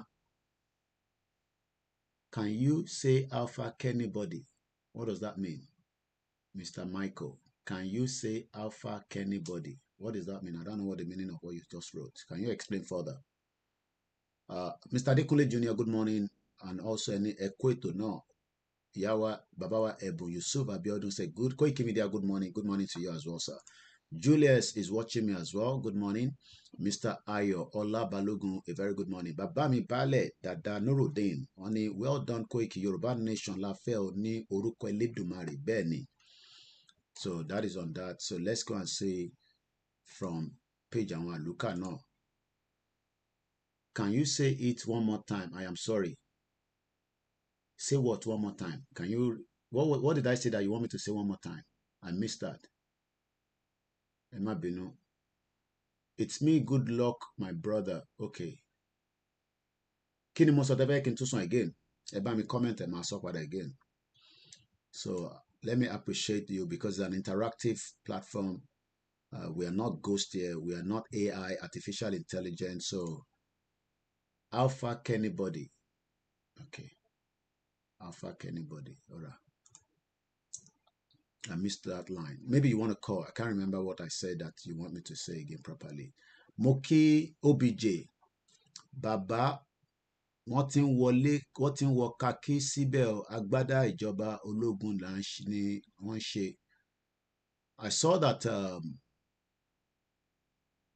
Mr. Dele ni Koiki Jaya. Well done. Akọni Yorùbá media ṣe gan ni. Agbọ́dọ̀ tábà ní ìbọn aṣáàdì agbọ́dọ̀ fẹ́ni wà lè jà. So I've appreciated everyone for now. This man say Yoruba Nation is a credible solution. Ori Doriola Mo TV say good morning. So let's move further. And if you want to call into the program, let me go my number me Lori. And I don't know whether my team are behind that can tell me my number of Ed. Take into custody by sister myself. All right, let me do it now before because really so it will lead at it on. If by then I'm call over Nigeria so woeful. So I need to put the number CB by now. So let me quickly let me put the number on here. So the number, if you want to call in, you can call in because I'm lost with the comment at the moment. You know, I've spoken so many things, and sometimes until you call in back, maybe you probably explain further. The write-up is not clearing very well. So the number to call, the studio number is +44, which is the UK code. It is only WhatsApp. I don't take normal calls. Not that we don't like to take normal calls. It's just that it override the normal WhatsApp call. But again, you know, I think WhatsApp should be okay for everybody. +44 74 04 405917. So let's move swiftly as we continue. Shout out to those of you on Twitter. We're also live on Twitter space. People don't want to listen because they are waiting for miracle. Moki, one of my beautiful auntie, she's a humanitarian person on Instagram. I'm not going to mention her name, even though she's a public figure. She's written a lot of books. in mental and all that, I know there's so many of them that we've worked with in the past probably still knows that Nigeria is not going to work, but some believe that Nigeria is going to work. I'm not in that league anymore. I want to Nigeria might work. I would rather destroy, the whole structure so that nobody enjoys it anymore, because only few people are enjoying what is known as Nigeria. So we will take it down when the appropriate time comes. We are not joking. If you like, copy that, save that, send it to MI5, send it to DSS. We care less. It will happen. That is if we do not sit together and find a roadmap to a peaceful dissolution of the crazy country they call Nigeria. So let me now take us into the next country that we're going to talk about. But before that, I want to go back to self-government. Self-government is the government of a country or region by its own people rather than by others.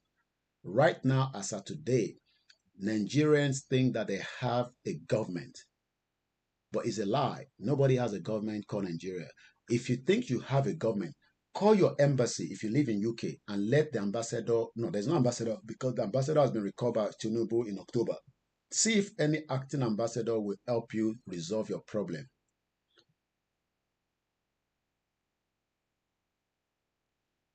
Why should I be saying that? Woloma saw in Kotoma for many good luck. I beg, my yakin bear kuro the program. No time I'm going to why should I be saying that? Kini mo to jebe. Give me some coupon. O ma fún mi. Ṣé mo sọ pé mo wá good luck. Ìwọ ló máa sọ yẹn fún mi. Tá tẹ̀lé lè gan sẹ̀. Níbo ni wọ́n ti já wá? Where can we donate? Back up to me. Wọ́n máa ń béèrè pé wọ́n fẹ́ donate ààrẹ ní bá wa push ẹ̀ síta. Why should I say something that will give me? Kí ni mo mọ meaning ẹ̀? I don't say nonsense that I don't know the meaning. I'm a Yoruba man. So ìwọ kọ́ ló máa type nǹkan sí nínú comment section ló máa ní kémi sọ. Kémi tí wọ́n máa fẹnu mi sọ nǹkan tó máa affect mi. Ó mọ̀ kọ́ ọmọ Yorùbá gidi lẹ̀ ń bá sọ̀rọ̀. Ẹ tí mọ̀ kankan. Ẹ rò pé ọmọ kékeré ni mí. Bí tẹ̀jọ́ ọmọ kékeré tẹ́lẹ̀, àwa náà ń ṣe ọmọ kékeré mọ́ nísìn. Ó ń type nǹkan kan sínú comment section. Kémi sọ pé wọ́n á fún mi ní good luck. Èdè wo nìyẹn? Ṣé yẹn jẹ́gẹ́ bí èdè Yorùbá? Ìwọ náà kọ́ lédè Yorùbá kí n mọ tó kọ síbẹ̀. In tó kọ yẹn kọ́ sédè Yorùbá. Má fi tẹ̀ disturb mi. Ẹ jẹ́ n sáré fẹ́ tó fẹ́ fún wa lówó jàre. Kémi type kémi fẹnu mi sàn kankan.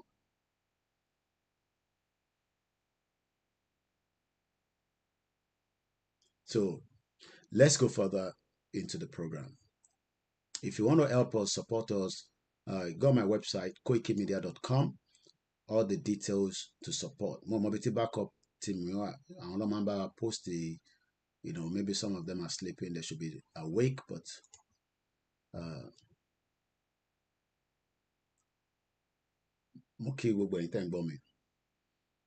many people to join Nigerians say Nigeria go better, but they are not leaving their base. They stay abroad and they tell you Nigeria go better. No go better for Nigeria. You no go better for Nigeria anymore. So I'm not going to say every minute time there. Ora npe ni distract wa ni. Mo rò pé yan gidi ni. Ora npe rí ọ̀pẹ. I'm not going to say every few minutes. One deal pẹ̀lú ẹni yẹn nísìn. Mo fẹ́ mọ ibi tó ti ń wọ̀ mí. Okay. So I have to open another browser láti deal pẹ̀lú ẹ. Àfẹ́ kí ọkàn wá distract wa. Ibà yóò ń ṣe distraction platform. So ẹ jẹ́ lọ deal pẹ̀lú ẹni yẹn. A máa deal pẹ̀lú ẹni sí ẹ ṣàfihàn ẹni sọ̀rọ̀. Ìyẹn ló ṣe sọ pé the press button of remove add ìyẹn ló ṣe sórí gbogbo àwọn platforms. Sẹ́ni tó bá ń yọ ẹ lẹ́nu. You can remove, you can add, you can delete, you can block. And èmi dẹ̀ mo ní right of that to do that. So ẹ jẹ́ n kọ́kọ́ lọ wọ ẹnìyẹn jáde. Eléyìí tó ń disturb yìí kò yẹ fi tiẹ̀ disturb wa. So mo ti gba dànù kúrò. Kó má fi tiẹ̀ disturb wa. Mo ti yọ kúrò. So remove. So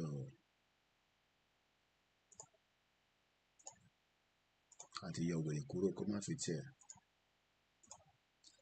tiẹ̀ disturb wa. So mo ti yọ kúrò lórí platform. Mo tọrọ pé yàn gidi ni. Ó kàn disturb mi látẹ̀ nǹkan ní ṣá. Àṣẹ ẹranko ní ṣá. One bastard. wọ́n ti yọ wèrè kúrò. Orí bàbá ológun tó wọ aṣọ ogun báyìí wọ́n fi tẹ̀ disturb wa.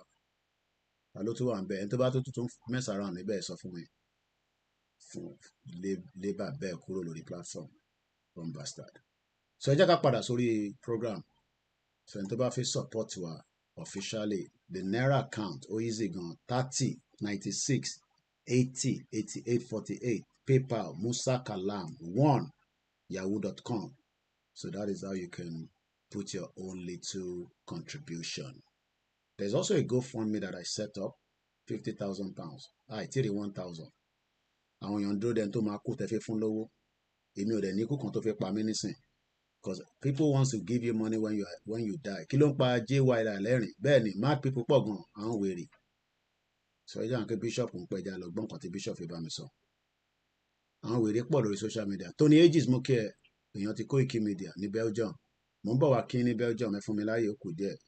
Mo wà lórí live program ṣe wà wẹ̀. Yeah, I thought we can call in. Oh yeah, why definitely. Mi náà mo ní kẹ́ pè wọlé ẹgbọ́n sókè. Ó ṣe gan. Number one, bá ṣe ní àwọn hypnotist 419 like that nínú Christian nínú mọ́ṣáláṣí a ní bẹ́ẹ̀ náà nínú àwọn oníṣẹ̀ṣe yẹn. Nígbà tó ti mention wípé o believe nínú ìṣẹ̀ṣe òun ni ẹ ṣe fẹ́ lo kàmá fún ẹni ló ṣe ní pé kó sọ nǹkan tó bá fẹ́ kàn pọ̀ bẹ́ẹ̀. Kàmá ó fẹ́ kú fún ẹ pé oníṣẹ̀ṣe kan lòun ni kàmá ni. Wrong person. Èmi ọkùnrin ogun tí gbogbo èèyàn fàdúrà ràn lọ́wọ́ lójoojúmọ́. Mo ń gbọ́ yín bàbá. Jẹ́ kí n sọ tòótọ́ fún ẹ. Either Christian, Muslim, or ìṣẹ̀ṣe. You must have personal relationship. Pẹ̀lú ẹlẹ́dàá ẹ̀. That's the most important thing. Èèyàn ò gbọ́dọ̀ gbé ayé ẹ̀ lé ẹnìkan lọ́wọ́. You must have personal relationship pẹ̀lú ẹlẹ́dàá ẹ̀. That's why. That is why tí Jésù ṣe sọ wípé it's personal.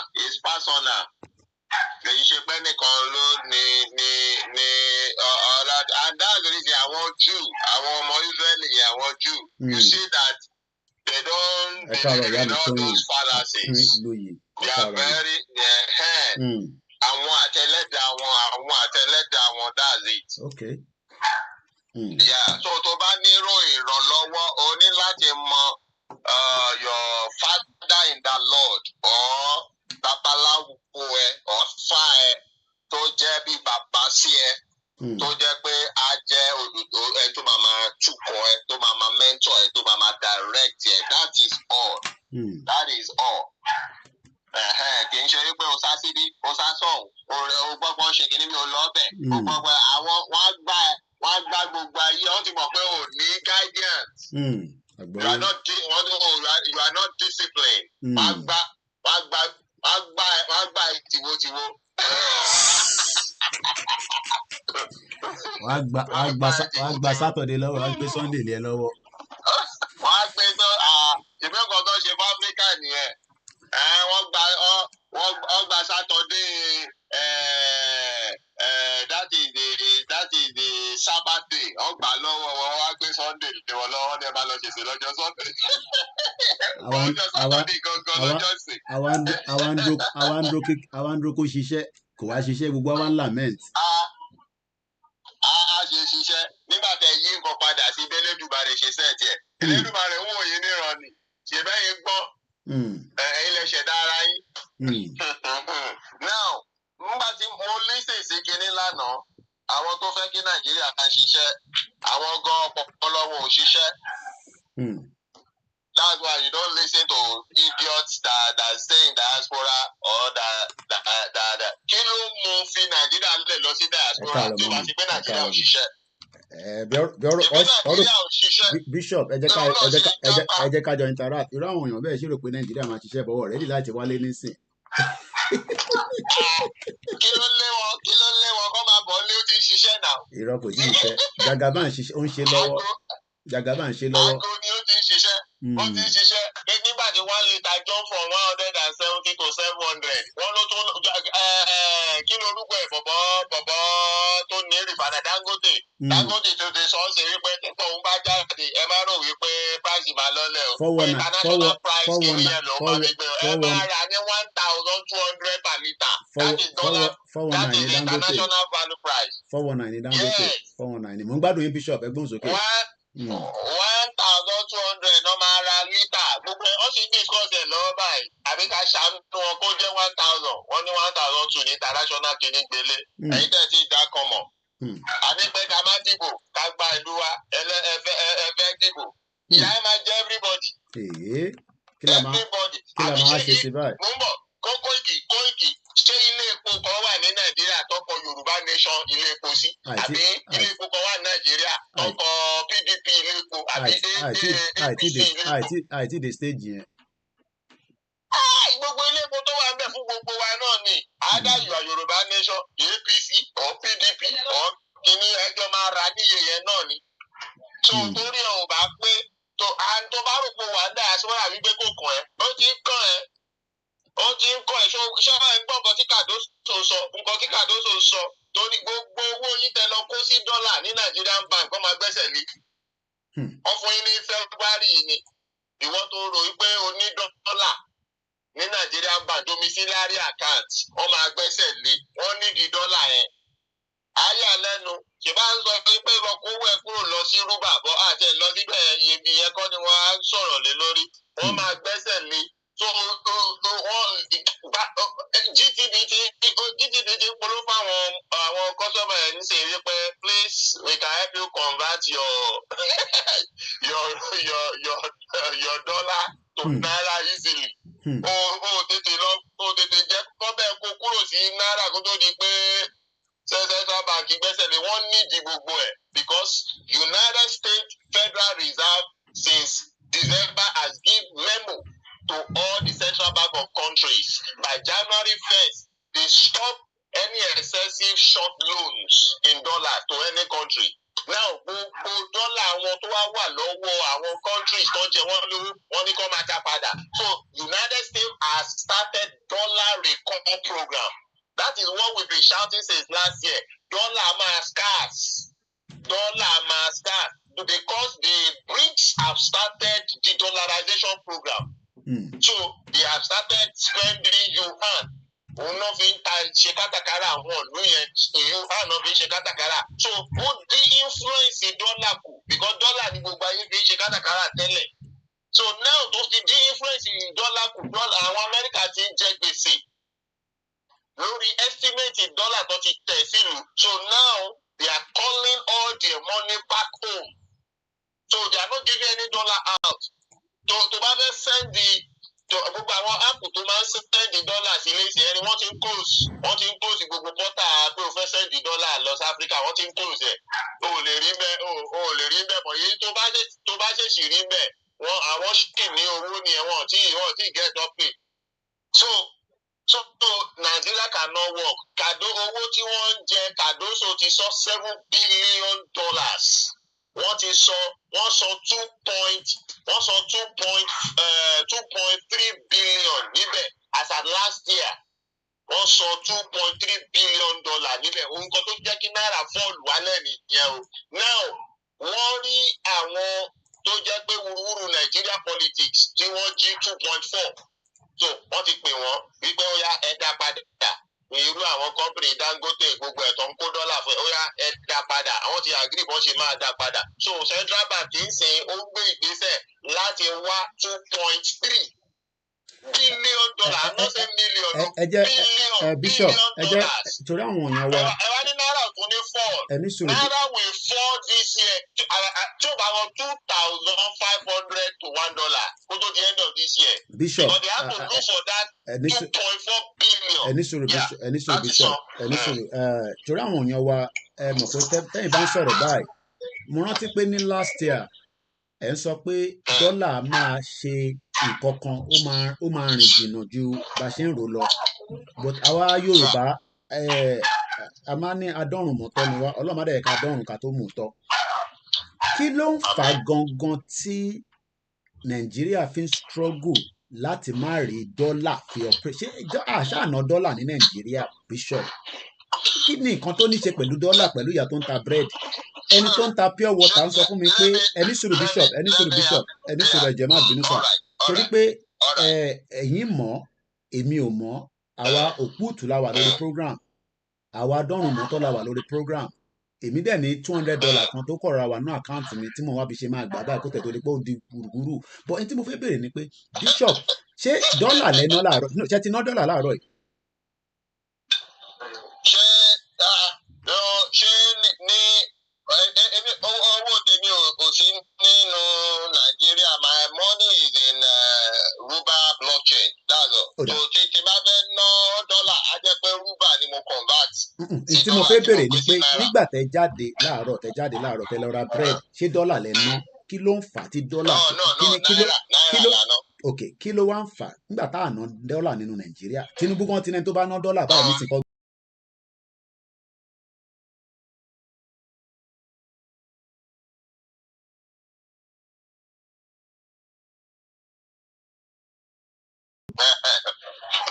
All right. Number one,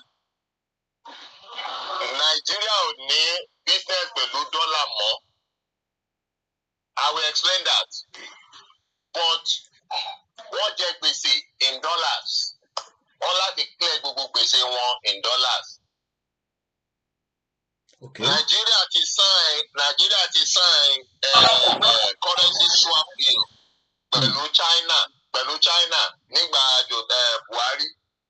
Okay. So gbogbo ọjà tó dẹ̀ ń wọ Nigeria from government now is from China. So Chinese yuan ló yẹ ká máa dí pẹ̀lú báyìí ká máa sọ pé à ń wá yuan. But that was not the case nítorí pé ọmọ tuntun relationship tuntun ṣì nìyẹn whereas relationship tó ti ní for many years they had backlog of debt gbèsè Amẹ́ríkà dẹ̀ fẹ́ gba gbogbo owó ẹ̀ padà àti àwọn flight companies àwọn aeroplane companies tó jẹ́ pé dọ́là ni wọ́n máa fi gba owó tí Nàìjíríà jẹ wọ́n àwọn èèyàn wọ́n ti san owó wọ́n ti ra tíkẹ́ẹ̀tì. Nàìjíríà ló yẹ kó fún wọn ní dọ́là Nàìjíríà ti gbowó lọ́wọ́ wọn Nàìjíríà ò rí dọ́là san fún wọn.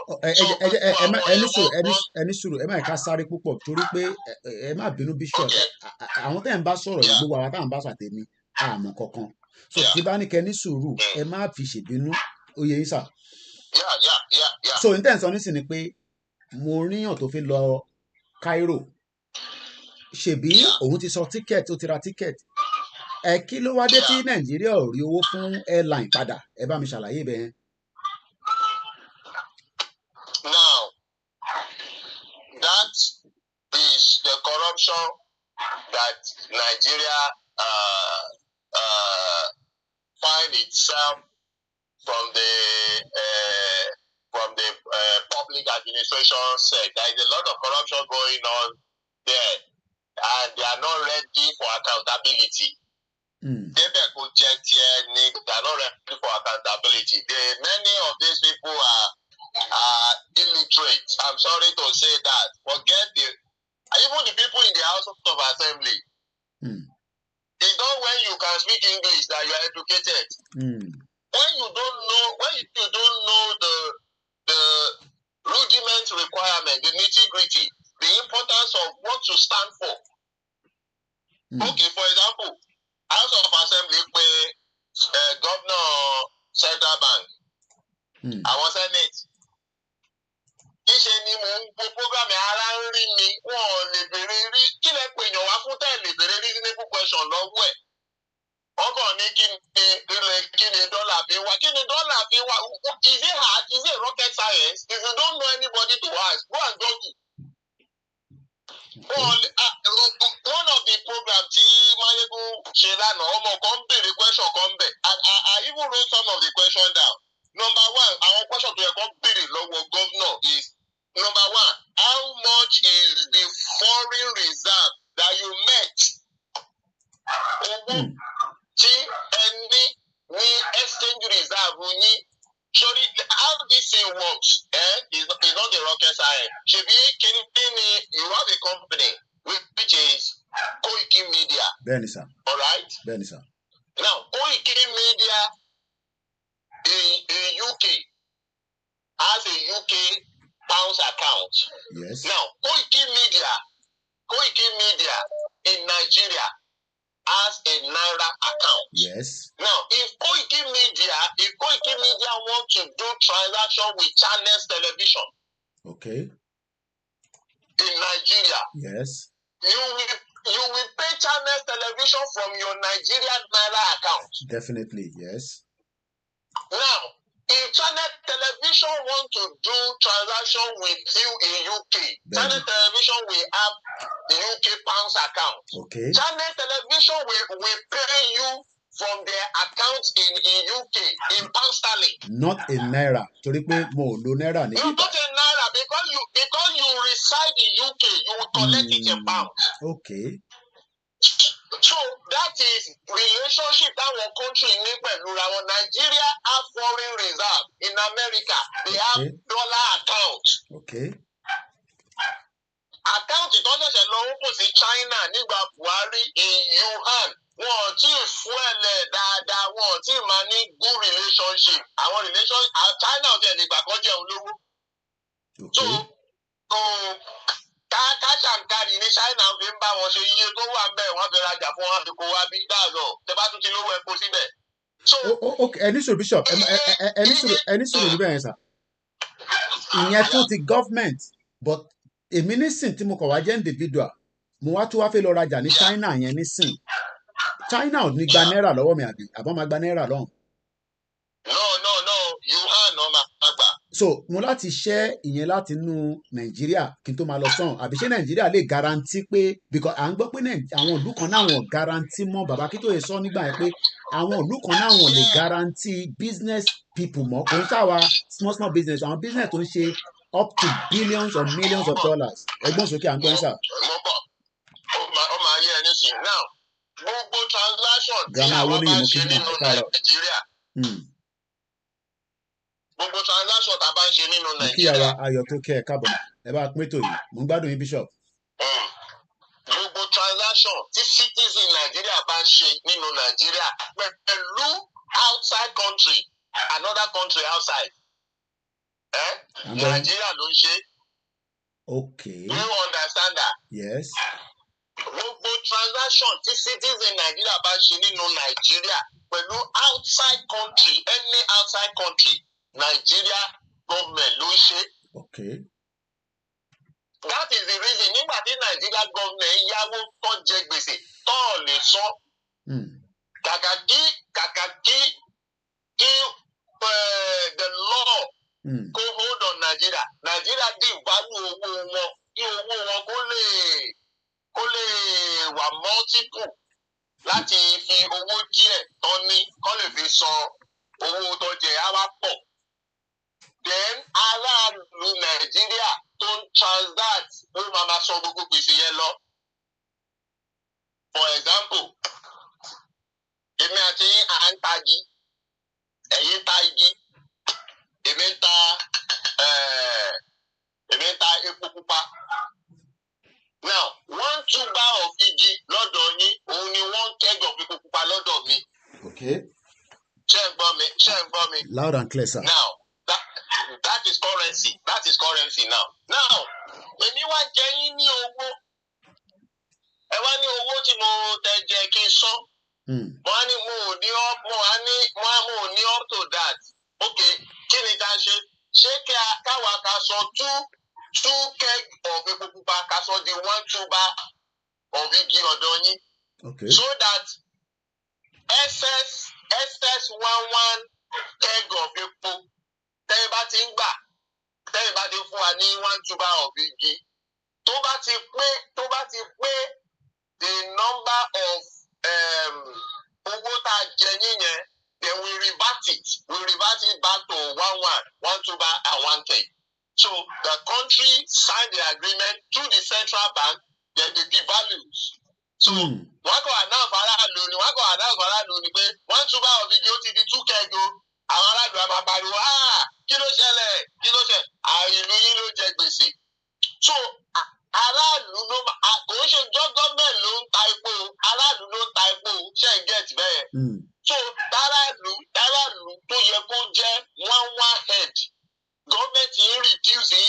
2:1.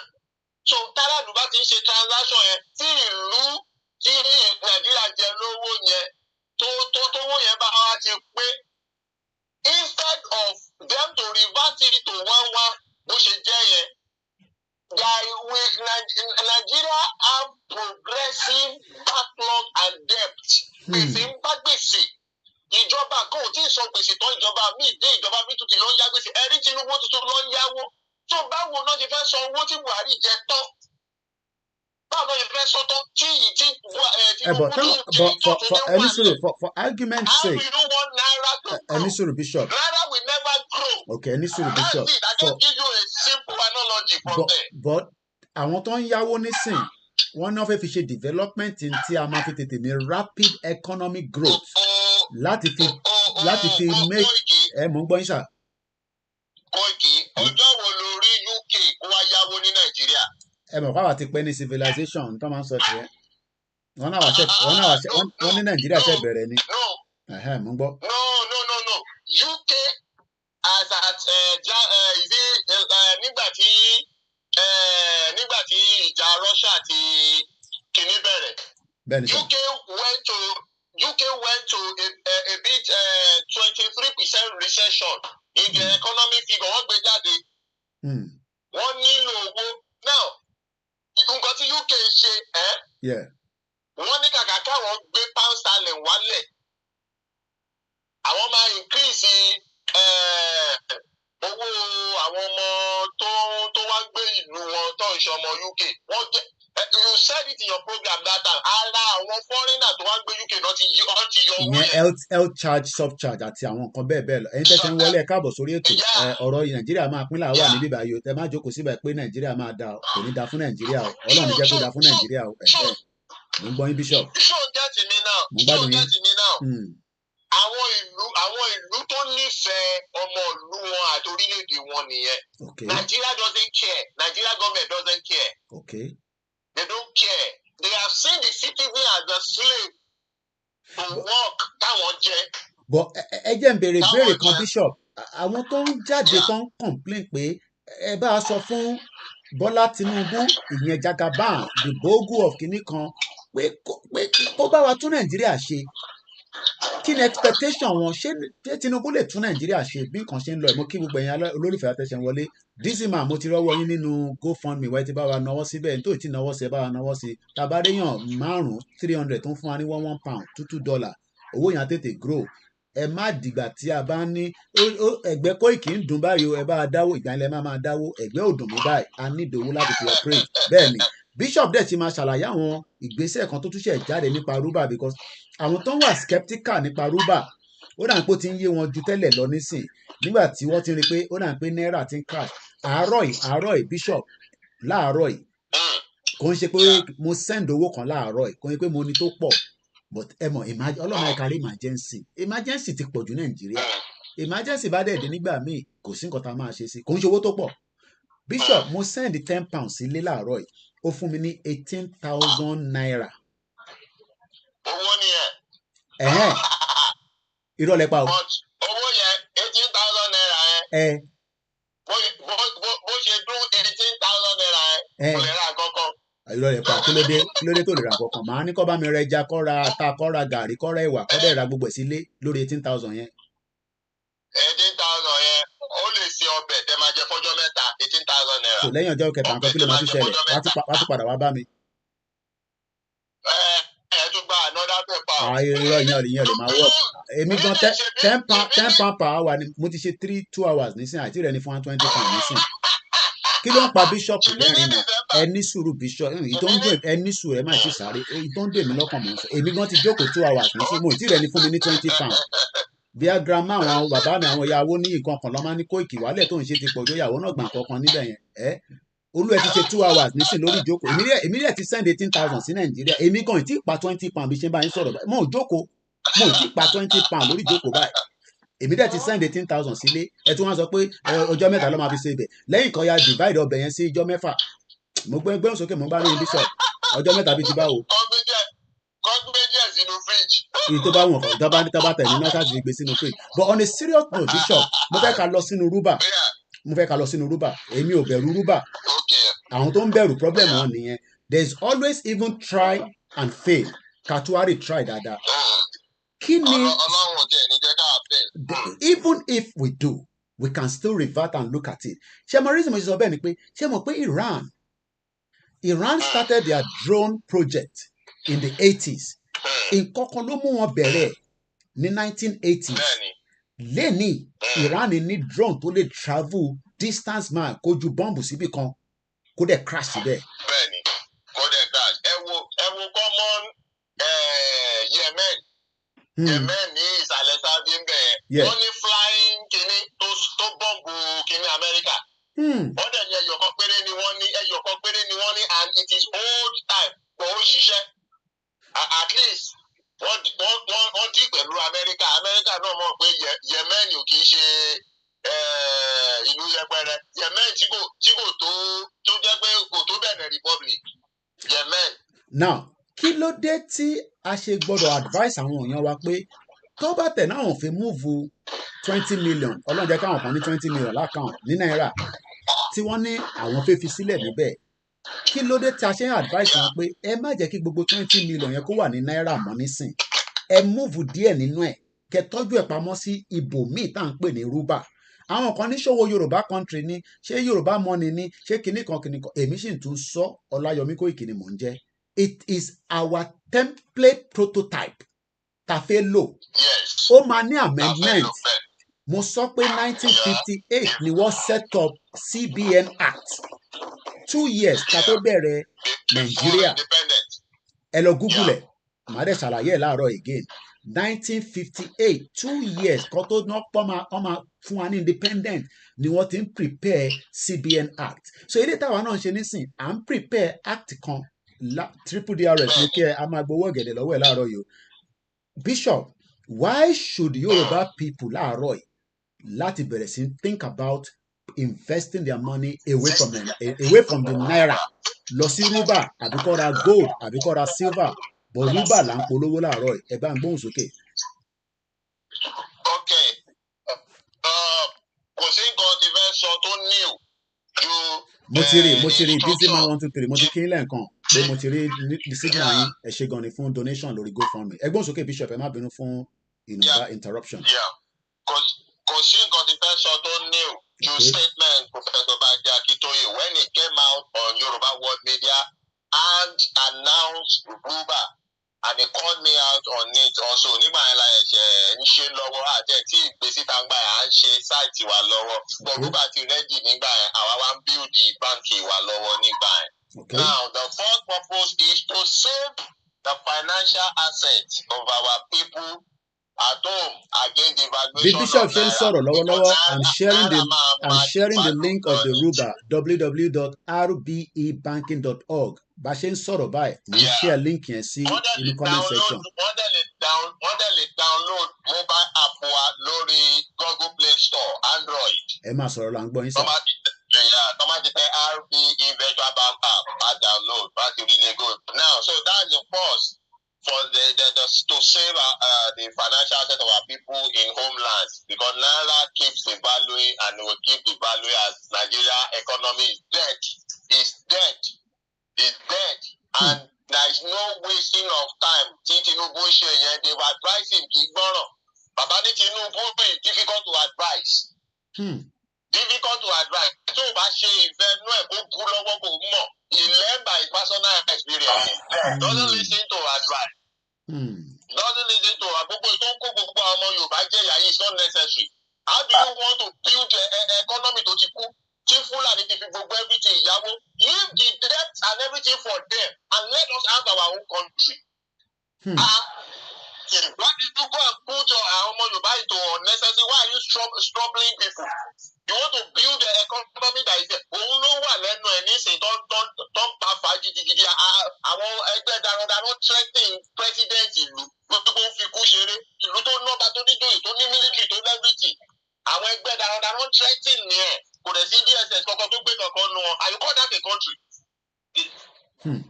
Ṣé Ìgbòho threatening anybody tó fẹ́ lọ pa mọ́lé?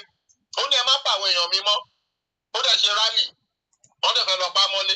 àwọn kan jáde wọ́n ń bọ́ǹbù wọn láwa là ń bọ́ǹbù ẹ̀ wọ́n ń ṣe bá wọn ń ṣàwọn wọn tó sọ fún president rí pé òun fi kú ṣeré kinní kan wọn kò sẹ́ni tó gbé ìkan nínú wọn. So ó dìgbà tó bá la orí àwọn ọmọ Yorùbá kó kó information síbẹ̀ kó pàdé padà kó tó yé wọn wípé that is not our country.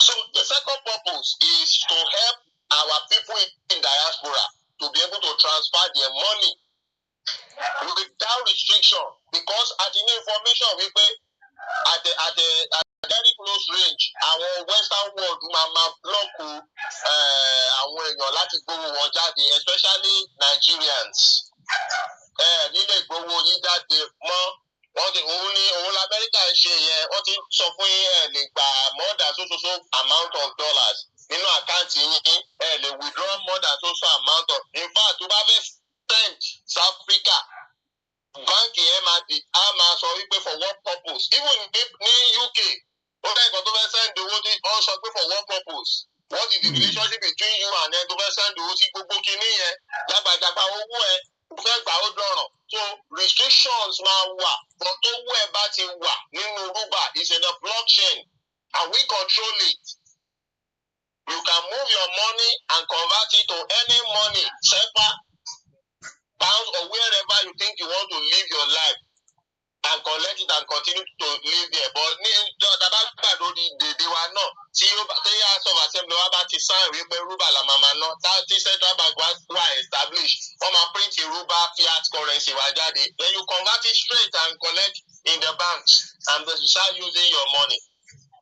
Okay. So that's that. Number 3 is to test run the economy of Yoruba people. If we did not do Ruba, we will not know that with these 7 months, Nigeria 100% subjugate Nigerian to penury and poverty through naira tools of economy. Òyìnbó yẹn ti pọ̀ jù Bishop ẹ bá gbé wá sí level tiwa because penury gbogbo kìíní tẹ̀sán ẹ nísìn ẹ ti lọ too fast ẹ bá gbé wá sí level wa.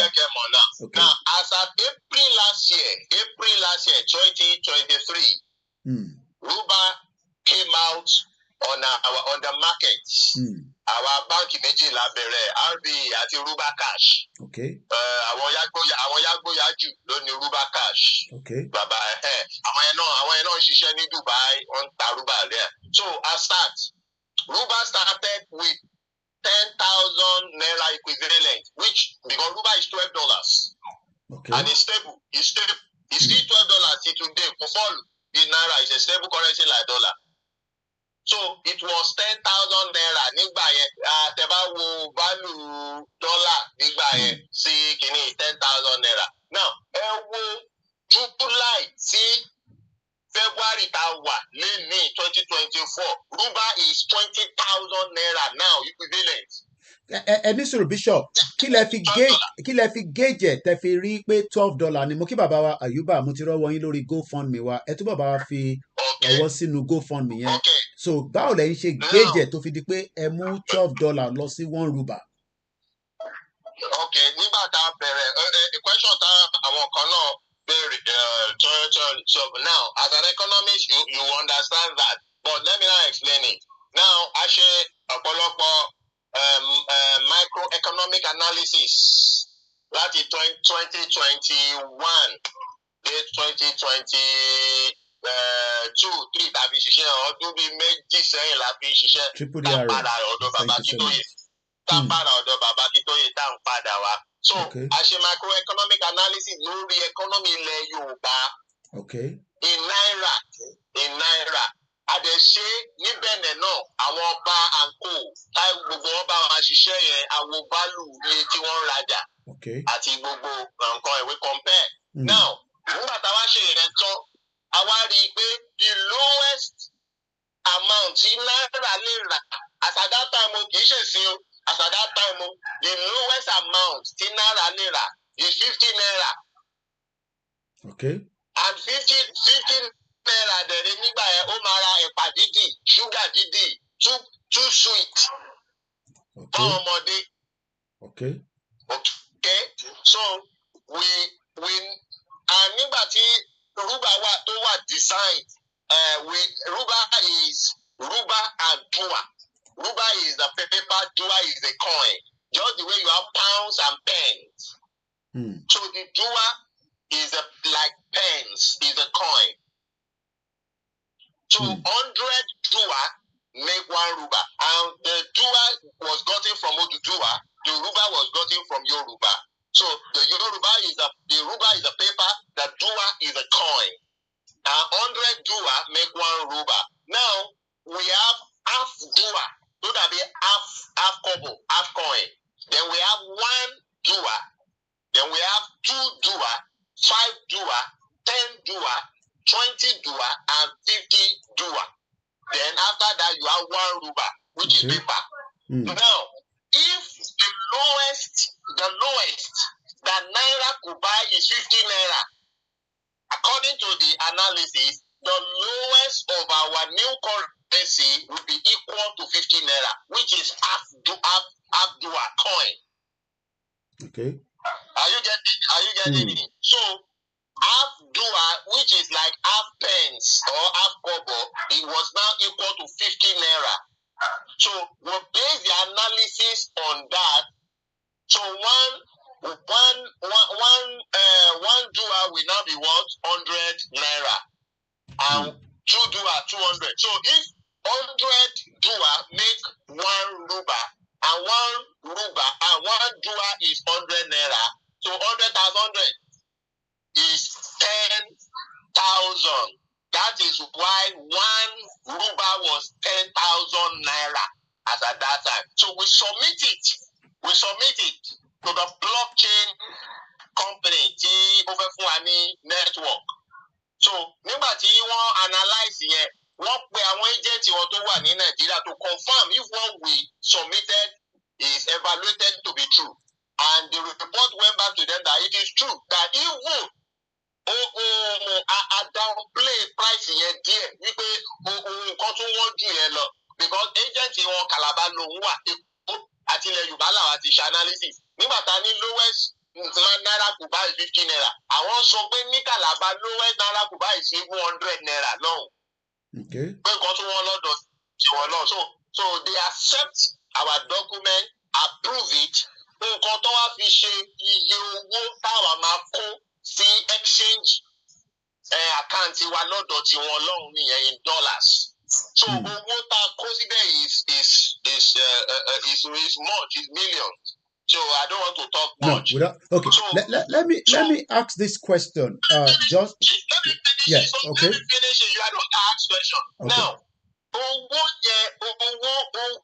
value sí Ruba yẹn òun ló jẹ́ kó determine iye tá a máa kó sí exchange deposit. Nígbà tá a wá owó yẹn tó wó pé tá a kó sí exchange deposit tó fún wa ní network nínú wa dùn wípé Ruba ti ready. Ó wá kú bá a ṣe máa ná. So our banks ló máa ná ní gbogbo wa ṣe lọ open banks láti ná. Now I will now explain. Nígbà tí wọ́n wo 10,000 Naira yẹn, as at that time 10,000 Naira was equal to like $13. Okay. So gbọ́ mi. Yeah. Now so tí ẹ bá wá ń ṣe Ruba bí wọ́n ṣe máa ń package owó yìí like bundles. So nígbà tí ó wá wò wípé tí transaction bá ṣẹlẹ̀ network láti change owó from owó ọ̀dọ̀ tí yín tẹ́ ṣẹ̀ṣẹ̀ dálẹ̀ yìí sí owó míì lè máa gbà á charges máa wà charges yẹn wọ́n ní $1 ló máa charge kọ́ lè fi settle everything wọ́n ní pé ṣé customer tó fẹ́ convert nìkan charge àbí our company can take care of it. ẹ jẹ́ kí n explain àárín yẹn no ẹni sọ̀rọ̀ Bishop because many people don't understand that the charges tó ń sọ yẹn tẹ bá send I've seen somebody tó sọ pé Koiki mo lè send owó sí ẹ through PayPal because wọ́n máa charge mo ní no wọ́n gbọ́dọ̀ charge because ibi táwọn ti fẹ́ make owó wọn nìyẹn ẹ fẹ́ fún mi ní £50 ẹ dẹ̀ fẹ́ kí ẹni tí a fẹ́ lo transaction ní network chain wọn kọ́ yọ owó nínú ẹ̀ wọ́n gbọ́dọ̀ yọ owó so ìyẹn mo kàn fi ṣe ṣàlàyé gbọ́ ẹgbọ́n sókè Bishop. So lára charges yẹn ni blockchain company yẹn náà máa san percentage fún àwọn báńkì wa náà ibẹ̀ làwọn náà ti ń rí nǹkan díẹ̀díẹ̀ so àwa ní pé no customer tó fẹ́ ṣe ìjòwò kò ní nǹkan tó ṣáàjì ẹ̀ mọ́ kó kúkú yọ nínú round up owó rúbà yẹn. So òun náà ṣe evaluate ẹ̀ náà ṣe yọ $1 yẹn tó máa charge yẹn kúrò nínú $13 yẹn ó wá kù $12. Òun ni rúbà ṣe jẹ́ $12 value. So if you want to buy rúbà, it is actually $13 that will be charged from you. But your Ruba is $12. When you want to convert Ruba to any other currency, no charges. It will give you $12 straight. Okay. Do you now understand? Yeah. All right. So that is it. Now, let's now come back to the nitty-gritty. Why? I mean, it is so the reason why we are preparing for this in terms of part of testing the Yoruba economy. But kí ló dé táwọn Yorùbá kan tí wọ́n fún wa ní another plan, and this is different from pé ká kọ̀ máa dáwó síbì kan in terms of owó tá lè lò lọ́jọ́ iwájú, àbí if I'm right. Ẹ rántí pé wọ́n ní a ní account kan pẹ̀lú àwọn YSDM. That account is meant for people to donate there. Tàbá dẹ̀ nídìí owó yẹn, ìyẹn à lè gbà jáde. This Ruba is different from the YSDM account. Yeah, it's different though. No, Ruba is different. Okay. YSDM account ò ń ṣe Ruba. Owó ó dà pé they open in dollar. Owó àwọn YSDM abẹ́ country ló wà. Okay. It's private account and go. But Ruba is not under any country. Okay. We have our own blockchain contract network. Owó kò ń ṣe pé country kan ló wà lábẹ́. L'Amẹ́ríkà kò láàbù Ruba máa máa ṣiṣẹ́. Bí UK kò láàbù Ruba máa máa ṣiṣẹ́. Bí Nàìjíríà kò láàbù Ruba máa máa ṣiṣẹ́. Okay. So see, we have the country anything. All right. Moving forward swiftly, before we let you go, in terms of àwọn tí wọ́n wà ní Nàìjíríà nísìn, many Nigerians have used to all these transactions because of the way their own network nípa bá fẹ́ gba àwa nísìn tí bá ní ìdòwò nísìn I hardly see cash. Ó dàn pé mo ní £5 kan nínú wallet mi. The last time tí mo rí owó bẹ́ẹ̀ is because báwo mo tẹ̀ ṣe rówó yẹn okay nǹkan fún mi ní cash. We hardly see cash in this country. Almost every money goes through, the transaction. But you talked about something that is very, very important. Nípa from this country, tó bá fẹ́ say, go to the airport, tó bá fẹ́ travel, ó léye figure tó lè gbé dání, ó gbọ́dọ̀ declare owó yẹn. Tó o bá ti declare owó tó wà lọ́wọ́ ẹ̀, it becomes money laundering. But tí mo fẹ́ béèrè ni pé kí ló ń ba àwa Yorùbá lẹ́rù débi pé a gbé ayé wa lórí TikTok. Àmẹ́ni tó ní TikTok. Ẹlòmíràn tẹ̀mẹ́ni tó ní TikTok. A gbé life wa lórí Facebook. Àmẹ́ni tó ní. A gbé life wa lórí Instagram. Àmẹ́ni tó ní. A gbé life wa lórí X. And when I say a gbé life wa, gbogbo information wa tó wà lọ́wọ́ wọn ni wọ́n ti tàdánù. Because data gangan ló ń paṣu ní gbogbo àgbáyé lénìí. So if you are now saying that torí pé bí à ń gbọ́wọ́n ẹni tó ní Ruba tó set it up la ṣe ń wà skeptical, ìyẹn mo fẹ́ mú jáde ńbẹ̀. Why do we become a very skeptical people when it comes to setting up our own and designing something that will be of benefit? KOIKIMEDIA ta fi operate nísìn. I mean, èbé mo nìkan mi. Mo dẹ̀ gbé sílẹ̀ fún Yorùbá nation ni látọdún 3. Nínú ẹ̀, wọ́n ti ní mo jalè. Nínú ẹ̀, wọ́n ní èmi àti Ìgbòho la fi dá Nàìjíríà rú. Nínú ẹ̀, a ṣì rí àwọn tó ń bú wa. Even though pé KOIKIMEDIA ó jẹ́ kó máa operate nǹkan míì tó máa fi paṣu ní gbogbo àgbáyé.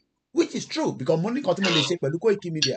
But because Intagbedani, we have lost contract. Àwọn tá à ń bá ṣe tẹ́lẹ̀, wọ́n náà wọ́n lè bá wa ṣe mọ́ because of the kind of iṣẹ́ tí mo gbé dání nísìn. But in 3 years, èmi nìkan mo mọ revenue tí mo ti lose nípa organization mi. Yet, àwọn ọmọ Yorùbá kan tún bú mi lórí organization yìí. Why are we like that? Ìtí mo fẹ́ bèrè nìyẹn. Why are we always skeptical? Because KOIKIMEDIA nísìn ó ń challenge channels tí kò lè san tèmi sọ. Ó ń challenge TVC. Ó ń challenge àwọn tó jẹ́ kó máa sòótọ́ fún àwọn ọmọ Nàìjíríà tó ò sòótọ́ fún wọn. But yet, èmi làwọn èèyàn wá attack. Even though pé channels nísìn mọ́mọ́ àbí kí ló ń jẹ́ Tony Momo ó lè tó ń gbà lọ́wọ́ federal government. TVC Tinubu ló ní owó Lagos ló fi set it up. Tó bá fi dídẹ̀ òun nìkan lè ṣe. Kódà bá ṣe gbọ́ gan sẹ̀ Ben television nílùú yìí owó òṣèlú wà nínú ẹ̀ gbogbo ẹnu mo fi sọ. èyí tí Alester Soyode dá sílẹ̀ nílùú yìí owó òṣèlú wà nínú ẹ̀ ó ti collapse nísìnyí kò sí strong network kan ní tẹ́lẹ̀ mọ́ because owó yàn wá bó ṣe jẹ́ kó wá tẹ́lẹ̀ mọ́ but ibi tá a fẹ́ lò kọ́ nìyẹn Arise náà àwọn náà ní owó òṣèlú nínú because bọ̀bọ̀ tó ní òun ló ní this day adẹ̀mọ̀ pé PDP staunch backup ni so gbogbo náà lọ ti gbowó fún AIT owó òṣèlú ni kọ́lọ̀ fọ́run kẹ́ Raymond Dopesi èmi ò lówó òṣèlú nísìn ìyẹn la ṣe ń wá sí public now Bishop public lẹ́yìn náà tí wọ́n bá sọ̀rọ̀ pé kọ́ wá dá sọ̀rọ̀ rúbà kọ́ gbowó wá sí rúbà bọ̀ wọ́n wò pé ó dà ń pẹ́ àìtí ní gbowó yẹn wá kí ló ń fà á. Let me now tell you now they are not skeptical. Àgbọ́yé sà. They are not skeptical. Okay. Many of them wọ́n gbẹ̀yìn register and kówó sí rúbà. I will explain to you. Okay. They are not skeptical. Ọ̀tẹ̀ ló ń ṣe wọ́n. Ọ̀tẹ̀. Okay. Yorùbá like ọ̀tẹ̀. I've seen a lot of message on my WhatsApp because they ma text me and say I want to know you better. Ṣé wọ́n mọ ẹni tó ní WhatsApp better? Ó dà pé àmọ̀ pé ẹni tó ní WhatsApp ló ní Facebook ló ní Instagram mẹ́tẹ̀ẹ̀ta lòun kó. Ìyẹn Mark Zuckerberg òun ló ní mẹ́tẹ̀ẹ̀ta òun ló ní Facebook òun ló ní WhatsApp òun ló ní Instagram. Mo ń gbọ́ yín. Mo wá dá lóhùn mo ní kó lọ pe bàbá Akíntóyè. Ṣé what else do you want to know? Abi a lot of ṣẹ́rí Yorùbá ojú ta máa ń wò àìfi ti ìwà ṣe and àìpa ọ̀tẹ̀ mọ́lẹ̀ yẹn òun ni ò jẹ́ kí ayé wa ó kún ilẹ̀ ní Nàìjíríà ilẹ̀ Yorùbá. Ẹ ní sùúrù Bishop brother mi kan náà wọ̀n tẹ̀ mọ̀ pé Raymond Dopesi ti kú níbo lẹ́yìn wà ó ti kódà tó bá ń jẹ mọ́ínmọ́ín lọ́rùn báyìí ó ti ń bá wọn jẹ mọ́ínmọ́ín Raymond Dopesi died ó ti sing on self ẹgbọ́n sókè Bishop. Now I'll feel the real discipline tí Yorùbá tí wọ́n bí wa mọ́ our value òun ni a ṣe rí àwọn ọmọ àdánù tí wọ́n fi jọba àbí tí wọ́n di popular is the city. No, and we have wrong people in position of authority because of ọ̀tẹ̀. Okay. Ọ̀tẹ̀. So but èmi ò ní issue pẹ̀lú Yorùbá. Ṣé rí nǹkan tó máa mú gbogbo wọn wá kó wọn sí rúbà ọdún yìí ó ti bẹ̀rẹ̀. Kò sẹ́ tó máa bẹ̀ wọ́n èyí tí ò bá lè kówó ẹ̀ sí rúbà tó á lọ wá another blockchain á kówó ẹ̀ sí. Rúbà náà ẹ má ẹ̀ka sọ fún ọkọ lọ kó síbò mi rúbà náà lọ má gbọ́dọ̀ wá kó síbò tó bá lọ kó síbò mi àtún record blog advertise fún àwọn ẹlòmíì náà ẹ má ẹ̀ka ṣe yẹn ẹ mọ̀ bá a gbọ́dọ̀ protect àwọn èèyàn wa àwa tá à ń ní sùúrù Bishop mo ní àgbé pẹ̀lú yín nìyẹn àwa tá à ń jà páńpẹ́ àwọn èèyàn a gbọ́dọ̀ máa mọ tí bá tẹ̀sọ́ pa máa jà náà mọ̀ fẹ́ yẹ káwọn èèyàn mọ̀ pa máa jà ká máa pa nǹkan téèyàn máa kú tó pọ̀ so a gbọ́dọ̀ wà very careful. ọmọ yìí ti bọ yẹn sọ bẹ́ẹ̀. Mo ń gbọ́. Sorry má bínú ọmọ yìí ti bọ yẹn sọ bẹ́ẹ̀. Mo ń gbọ́. ọmọ rẹ̀ wí pé bóyá ó tiẹ̀ pé ó ní nǹkan tó ṣe ń pa tó ṣe ń ó ní ẹni sùúrù Bishop it doesn't matter ó ní nǹkan ní tó bá wọn ni kò sọ Yorùbá nation ta fẹ́ ní kò ní nǹkan ni tí bá gba Yorùbá country èmi náà ní nǹkan tí máa jẹ nínú ẹ̀ UK ni mo wà nísìn kí lẹ rò pé mo fi ń gbádùn UK torí mo níwèé ni àwọn èèyàn wà ní UK nísìn tó níwèé tó gbádùn ìlú yìí mo ṣeré even though wọ́n restrict me wọ́n ní mo ní right sí benefit nílùú yìí wọ́n ní kí n lọ máa ṣiṣẹ́ ni kí n lọ máa fi support family mi though wọ́n look after family mi ò níwọ̀nba tó lè look after nítorí pé wọ́n ní right but èmi fúnra mi wọ́n fún mi ní right yẹn pé kí n gba benefit so n tí mo sọ ni pé Yorùbá nation tá à ń sọ yìí náà gbogbo alájọ máa jàǹfààní náà so mo fẹ́ ká wà very careful in our words ẹjọ́ ẹgbẹ́ òsèké Bishop. ó ní nǹkan tó sọ́ọ̀sì tó rán mi létí benefit torí sáìtì yẹn ó ní a lot of sophisticated things tó ti because it has been planned gbogbo ẹ ti wà ń bẹ̀ tó yẹ pé àti ẹ̀ tí ì lo 20% capability ẹ̀. Now ó ní instruction wípé kakọ máa fi register account nìkan kọ́ ló wà fún. Now ó ní portal kan bẹ̀ tó ń jẹ́ Financial and social security code is database for Yoruba social security code. Bàbá tí tó ti give order wípé káwọn èèyàn kó máa lọ register. Ẹ̀yin tẹ́ bá ti ní Yoruba account, open your account, look for FSSC, click on it, register and submit. Deduct is 0.30. Then you will have your social security certificate. Yoruba have a database through the Yoruba banks. So àwọn èèyàn ti ń register, wọ́n dẹ̀ ti ń gba certificate wọn, wọ́n ti ń gbà. So and there are some other things tó jẹ́ pé time by time ni tí time bá ti tó bàbá will give order ẹ sọ fún ọkọ lọ ṣe báyìí. Tí time bá ti tó bàbá will give order ẹ sọ fún ọkọ lọ ṣe báyìí. So it's time for social security now, and that's why bàbá gave that order. And àwọn èèyàn ti ń register fún social security code wọn. So bó o tiẹ̀ fẹ́ kówó sí rúbà tó bá jẹ́ nítorí social security certificate yẹn nìkan, because that is our database now to identify Yoruba indigenous citizen. Go and open the Yoruba account, then register your social FSS there. Put the little money you can put there. Kí ni meaning FFRC tẹ́ ń sọ nísìn? Iṣẹ́ wo nìyẹn ń ṣe? Kí ló wà fún? FSSC, Financial and Social Security Code, is for identification of indigenous Yoruba identity. Ṣẹ̀rí tó ń tábà ti dórílẹ̀-èdè wa tán, àwọn èèyàn máa bẹ̀rẹ̀ sí ní máa wálé. Àná àwọn míì tó wà nínú ilé náà àti láwùsá Fúlàní tó ń sọ Yorùbá, tó ń jẹ́ orúkọ Yorùbá, Igbo tó ń jẹ́ orúkọ Yorùbá, tó ń sọ Yorùbá. How do we identify ourselves? Àwọn wọ́n máa ní pọ́ ọmọ Yorùbá náà. So it is that FSSC that we identify indigenous Yoruba people. So if you don't have and you now say that ọmọ Yorùbá ni ẹ́, bàbá ní pé wọ́n máa darí kẹ́ lọ bá kábíyèsí ìlú tẹ́lẹ̀ ti wá yẹn.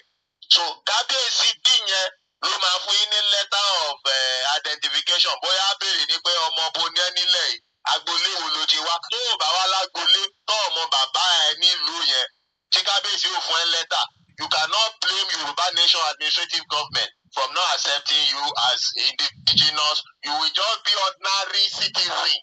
All right. The last question, because I think just say 15 minutes, and I think is in depth. I'm sure on top of program later on. Koiki, I want to bishop, and to bad need the contact bishop. Get in touch. The last question, brother, me arole odudua.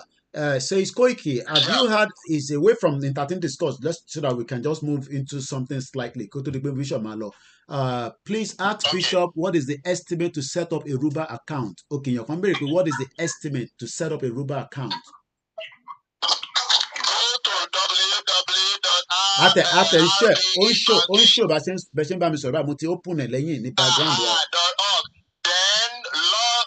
sign up.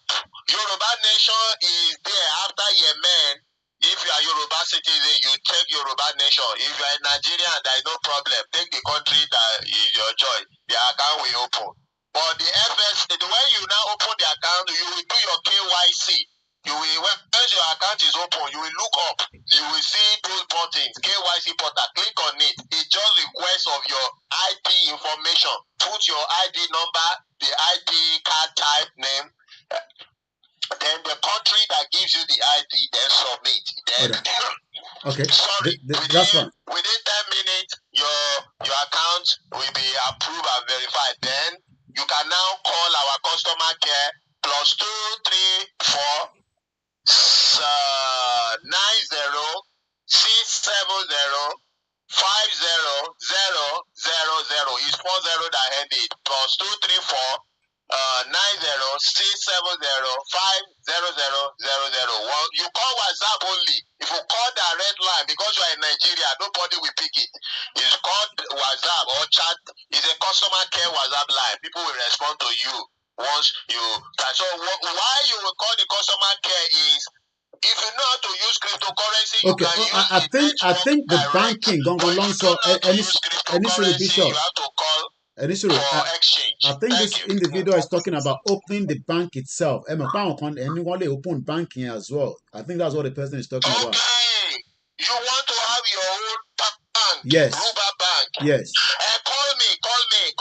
I will link you to the admin office in Benin and what you need to do. That's all right. Okay. And on the final note, ọba wa nílùú yìí wọn náà ní àìsàn kan tó ń ṣe kọ́ lọ́nba fún lálàáfíà but ní tó wá yà mí lẹ́nu ni pé bishop àgbo ní wọ́n recommend fún. èyí bishop ẹ̀rín yìí máa ń wà scarcity gan ẹ̀rín yìí tó lágbára báyìí wọ́n ní àgbo ni wọ́n recommend fún ọba UK àwa kẹ̀rẹ́ tó bá ní ká lọ́ọ́ máa gbó a máa sá àná àgbo ò lè ṣiṣẹ́ fún wa. Ọlọ́run máa gba Yorùbá. Ṣé o mọ̀ pé nígbà tí COVID jáde yẹn? Bẹ́ẹ̀ ni sà. Ó mọ̀ pé àwọn ìyá alágbò kan wà ní eré ọ̀dọ̀ wa ń bí báyìí.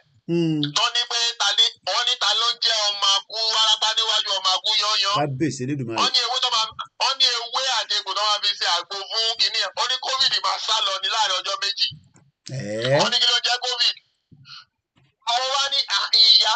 Ní sọ ẹ jẹ́ kí kọ́kọ́ kà síta King Charles could be said to use a natural herbs and potion as opposed to chemotherapy.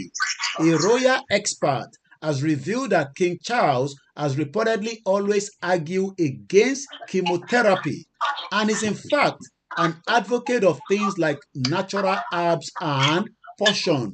Èmi kọ́ ni mo sọ o àwọn pépà ní ìlú gbé jáde pé ọba wa tá à ń pè ní King Charles ó ní òun ò láìka òun máa ṣe chemotherapy ó ní ẹ fún mi lágbo àgbolẹ̀ Yorùbá ló ń sọ yẹn ẹgbóhùn sókè bishop àwọn kan dẹ̀ wá ń sọ pé rúbọ̀ ní ṣiṣẹ́ ìrọ̀lẹ́ pa ó máa ṣiṣẹ́ ọba agbóhùn sókè bishop. wọ́n gba sátidé lọ́wọ́ ọmọ Yorùbá wọ́n gbé Sunday fún wọn.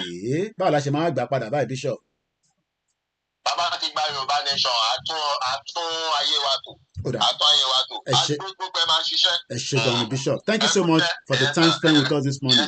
56 minutes 19 seconds èmi àti Bishop fi sọ̀rọ̀ èní sì ní ọjọ́ Saturday a ti ṣe 2 hours ta ló máa san owó tèmi náà láàárọ̀ èmi náà ti send 18,000 sí ọ̀kan láàárọ̀ yìí ta ló máa fún mi ní £10 going grandma awoniyi ẹ ṣé gan ẹ káàárọ̀ mà ààrẹ tó fi sanwó fún mi láàárọ̀ yìí account details mi mo fẹ́ náírà o èmi náà ní the pounds la fẹ́ sọ́ǹkì mórí ẹ̀ ń bẹ̀ àròlé Odùduwà ó ní ìṣẹ̀ṣe làgbà àṣà ti rí wọn báyìí nísìn àṣẹ Prince Charles náà mọ bó ṣe ń lọ ó dà phone line yẹn mo rí pé Bishop ló bá wa engage ọ̀rọ̀ tó dẹ̀ ń bá wa sọ ó wà important ó ṣe kókó mo rí pé TJ ti pé mo mọ̀ bó ṣe wà lórí ètò sí lórí TikTok mọ̀ bí ọ̀kan bá ń lo Koiki kan lórí TikTok 419 lẹ́ni yẹn èmi ò sí lórí TikTok èmi àti TikTok àti dàrú but mo wà lórí Twitter space MixLR wa ó sì ní hiccup there a máa padà sórí ẹ̀ in full transmission ẹ fún wa ní owó ká fi ṣe a lot of operation media owó ló ń run owó ni media ń lò tàbá rí £50,000 báyìí nísìn oníkan tá a máa ṣe ẹ̀yin gan máa rí but nígbà tá a ti rí 50,000 GoFundMe la set up a ti rí £1,000 lórí ẹ̀ kí ló dé ẹ pè sórí ètò nọ́mbà tẹ máa fi pè kó tó di pa máa continue program yẹn à ń fi ṣe do 3 hours lọ so mo ti ṣe 2 hours 29 minutes so far a sì lè gba kọ́ọ̀bù méjì mẹ́ta sí +44 74 0440 5917. èmi ò ní sọ̀rọ̀ nípa ti King Charles òun ti já sí àwa láì tí já sí ká ṣe máa dúró de King Charles kó wá sọ fún wa pé ká lọ gba Yorùbá nation ó fi pé King Charles ó fi ojú ẹ̀ lẹ́ ń wò yìí ṣe fi pé ó máa sọ fún yín òun ló sọ yìí King Charles could be set to use natural herbs kí ló ń pè ní natural herbs ẹ ṣe gan ni bẹ́ẹ̀ ni account mi ló ń scroll nísàlẹ̀ yẹn fẹ́yìn tí ẹ fẹ́ mọ account tán lóye má bínú ẹ tẹ́ wà mí báyìí mo show yín ní King Charles yẹn so ẹ jẹ́ ká show yín báyìí so kó tó di pé a máa padà wá sí so ẹ̀yin tẹ́ wà lórí Koiki Facebook because laptop méjì mo fi ń stream níbí báyìí so it's a very difficult one kódà Washington Post náà ló sọ mí báyìí àwọn náà sọ the same thing King Charles has sometimes clashed with establishment on cancer care so òun náà á fi wá lo nǹkan pè ní herbs kí ló dé ń pè ní herbs àgbo ló ń jẹ́ bẹ́ẹ̀ tó bá jẹ́ pé King Charles ló ní ká lọ máa ṣe rúbà ẹ ṣe gan ẹ̀gbọ́n mi àròlé Odùduwà owó kan wá kéré every little helps ẹ bá wa gbọ́n ó ṣàwò account mi ló ń stro yẹn a lè máa ṣiṣẹ́ ìkáwá náà ní béèrè owó èmi á máa béèrè ní gbogbo gbà Ọlọ́run adé máa fún ẹ̀yin tẹ́ ń bá wa ṣe náà tí ẹ fi ń fún wa kò ní tán níbẹ̀ mo dúpẹ́ lọ́wọ́ yín grandma Awoniyi àti wọ̀nyí grandma so let's come back to our own program. So ẹ̀yin tẹ́ wà lórí ibi ìbàmú kọ̀fẹ́ kẹ́yìn náà kẹ́rin eléyìí ní ká subscribe Washington Post òun lọ ní kí yẹn wá subscribe nísìn àwọn òfin fún yàn ní kankan lọ́fẹ̀ẹ́ so mo kàn fẹ́ kẹ́rin ká tó move on so màá lè padà sí normal screen mi eléyìí náà ni mo ń show wọn ní the other side so at least everybody can say it. So ìwọ tó ní Koiki máa jókòó sí UK kò ní dey play àwọn ọba ìlú yìí wọ́n mọ bó ṣe ń lọ ìwọ náà wo adé orí ọba yẹn crest tó wà níbẹ̀ wọ́n ní South Africa lọ ti gba diamond yẹn kò ń ṣe pé wọ́n gbà o wọ́n já gbàgede ó lè gbé ó lè gbà ní òun lọ̀rọ̀ wọn nílùú yìí but ibi báyìí lèmi ń gbé èmi ò ń bọ́ ọba ìlú yìí ìwọ lè bọ́ ọba ìlú yìí o so èmi ò lè bọ́ ọba ìlú yìí send me your Yoruba Nation send me the link Yoruba Nation money okay ẹ̀yin tẹ́ ń béèrè yẹn ó dà ẹ jẹ́ n send number bishop sí yín so bishop mo busy ju but mo lè send number bishop link yẹn ti wà lórí website òun náà la pè lẹ́ǹkan ẹ̀ www.rbebanking.org but ẹni tó bá ní the bishop number ẹ pè mí ẹ má ẹ ká máa ní doubting mind tá a bá ti ní doubting mind ìyẹn làwọn kan tó fi jẹ́ kí Dagboru woman tó pè rẹ̀ ní Dúpẹ́ 419 tó pè rẹ̀ ní Dúpẹ́ Onítìrì Ayabiola ní tó bá wọn kò bá má jẹ Ayabiola àmọ̀pá Abiola ẹkùn ẹ má bínú fún language yẹn ó gbé káàkiri ni so but the problem is she lied to us and she's still a liar kò ní lẹ́yìn Adélé kankan tó ń gbé wá okay so if you are one of those still thinking that Adélé ń bọ̀ ẹ máa dúró tí thy kingdom come èmi ò fi máa reference pé Jésù àbí ànábì I have always said we must respect all our religion even if you are not practicing it but ọmọ babaláwo lèmi ọmọ Jésù ni mí ọmọ wòlíì ni mí ọmọ white garment church ni mí ọmọ àfáà ni mí kódà nígbà kan tó bá yẹ pé gbàtẹ́ mọ̀ mí dáadáa irùngbọ̀n mi ó tó yìí wàá rò bá àwọn tẹ̀gbílík ni mí bọ̀ nísìnyí mo ti já sí mo ti mọ bó ṣe ń lọ 3-1 so ẹ jẹ́ ká continue program àbá ń bá lọ ẹ jẹ́ ká padà sórí self government Dúpẹ́ Onírọ́ 419 bẹ́ẹ̀ ni ọmọ àlè Yorùbá 419 ni so you okay? I am still on it kí ló dé kí ni ẹ̀ ní ṣe pẹ̀lú ẹ̀. I've not finished. I'm still on it. You started? Yeah, I started a long time ago. But what does it take you so long? What is it taking me so long? Because I have to explain a lot of things. When you go to school, how many hours do you spend in school? Long. Yeah, so I'm doing lecture for people as well. So it has to take long. Well, why do you have to copy? Why I have to what? Why do you have to copy me and make me laugh? I'm not copying you. You are. How? Because you're doing it at the same time. We leave like early. Okay. All right. And you're still in your light. So where are you going now? We're going swimming. All right, love you. All right. Stop disturbing me. I'm still busy, okay? I'm not going to be... So, ìtàn bá lọ ni pé self-government. Nigeria is a 419. Mr. K sọ pé the TCN interview shows we have no leaders. Kí ni meaning TCN? Ẹ má bínú pé mo béèrè o. Pé gbogbo nǹkan náà kan la mọ̀. Ẹ bá mi ṣe meaning ẹ̀. The TCN interviews shows we have no leaders. Mr. KZ4 nọ́mbà tẹ wá lọ ń lò yẹn 411 mo rò pé fẹ́rẹ́fẹ́ jọ bí 419 tá a máa ń pè Nàìjíríà ni Mr. G Broski wọ́n ní it is Mr. Beast Mr. Beast tàdúgbò wo ṣé Mr. Beast torí ṣe tó máa ń fún wọn lówó káàkiri lórí social media ọ̀bọ̀n yẹn owó burúkú wà lọ́wọ́ ẹ̀ òun ni number 1 YouTuber ọlọ́run mọ bí ó ṣe rí bẹ́ẹ̀ but ó yé Elédùmarè. So when we talk about pé Yorùbá fi dá dúró it is all about self-government. We want to have our own, love you, self-government. And kí là ń pè ní self-government? Self-government was likely to be approved within 5 years. Independent. As we speak right now, we don't have independence. And independent tiwa. And democracy tiwa. And sovereignty tiwa. And autonomy tiwa. All this is the reasons that ṣe ń sọ pé a fẹ́ kúrò nínú Nàìjíríà. Many Yorùbá kan rò pé torí Ìgbòho wọnú igbó lọ ó ń lé Fúlàní kí ló ṣe òun ló yẹ kó máa lé Fúlàní ni. No. A fẹ́ change tí òyìnbó dá sílẹ̀ tó fi change narrative mọ́ wa lọ́wọ́.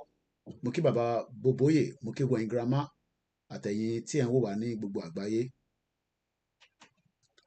Yorùbá ti ní independent rí tẹ́lẹ̀, a ti ní democracy tiwa tẹ́lẹ̀ rí, a ti ní sovereignty tiwa tẹ́lẹ̀ rí, a ti ní autonomy tiwa tẹ́lẹ̀ rí kó tó di pé àwọn òyìnbó lè àwọn bàbá tiwọn níjọ́ náà lọ́hùn. Tẹ́ bá lọ ka ìtàn yẹn just like bí Putin ṣe sọ history ti area tiwọn náà within the interview pẹ̀lú Carlson Tucker àti Vladimir Putin. Very powerful exclusive interview over 2 hours in depth. BBC àwọn the bias corporation àwọn ti change the narrative jagbajagba ló ń sọ but ibi tá a fẹ́ lò kọ́ nìyẹn. So now let's go to ìlú kan tó ń pè ní no kò ń ṣe clash a sọ̀rọ̀ clash. Ẹ jẹ́ ká sọ̀rọ̀ nípa ìlú wo lélẹ̀ Singapore and Malaysia. Mo kí ẹ easy mo kí gbogbo ẹ̀yin listeners wa torí àwọn ọ̀jọ̀gbọ́n là ń bá sọ̀rọ̀. Àwọn ọ̀jọ̀gbọ́n tá à ń bá sọ̀rọ̀ wọ́n mọ̀ pé Nàìjíríà ò ní ṣiṣẹ́ o but wọ́n twist ẹ̀ tá a bá lọ wá leader tó dáa tó ń ṣe Tinubu bóhùn yìí kẹ́ lọ wá leader tó ju Tinubu tó ń ṣe Tinubu rárá tó ní brain bíi Obama ẹ kàrọ̀ tó ní brain bíi Obama kẹ́ lọ wá ẹni tó ní brain bíi Tony Blair ẹ lọ wá ẹni tó ní brain bíi whoever kẹ́ kó wọn sí gọ́ọ̀mẹ̀ntì Nàìjíríà. There will never be unity, there will never be peace, there will never be a workable government. So let us stop telling lies to ourselves. Ẹ̀yin tẹ́ jẹ́ Yorùbá elite. Torí pé lọ́kàn yín, ẹ̀yin fi pé ẹ lè sọ fún wa níbi tí ilẹ̀ ṣú dé lénìí. Torí ilẹ̀ ṣú níbò mi bá ṣe ń sọ̀rọ̀ báyìí. China ti wà ní òru. Àwọn Australia ti wà ní òru. Don't let Mukiawa Boluwatife 2024 is for the Yoruba people. Operation Collect Your Glory Back. Mo like ọ̀rọ̀ yẹn. Mr. J.Y. sọ pé interview yẹn ó powerful gan. Bẹ́ẹ̀ni, it's a very very powerful interview. Ìyẹn interview tí Putin ṣe. The Western media is a biased media. They hate Africans that they are changing the narrative and they've changed the narrative for a very long time. Àwa la máa wá sọ pé no, we are not pleased and we are not satisfied. Ọmọ Yorùbá ni wá kì í ṣe Nigerians. Nigerians was created by the British in 1914 for their own selfish and business. Nigeria is a business enterprise. Biafra máa fojú Nigeria hàn máa bo. Àwọn kókó tí ń rà bọ́n tí wọn kò sí tó kàn wọ́n. Àwọn government in exile under the leadership of the Prime Minister Simon Ekpa. They will fight the Nigerian army. They will do whatever it takes to protect their territory. Kò ní sí peace láàrin gbogbo wa until we come back and look for the roadmap to a peaceful dissolution. A sì lè ní peaceful dissolution. Mo kí Mr. Adeade. Ó ṣe ṣe kẹ́ máa rí àwọn wèrè kankan láàrin wa. Ẹ má worry.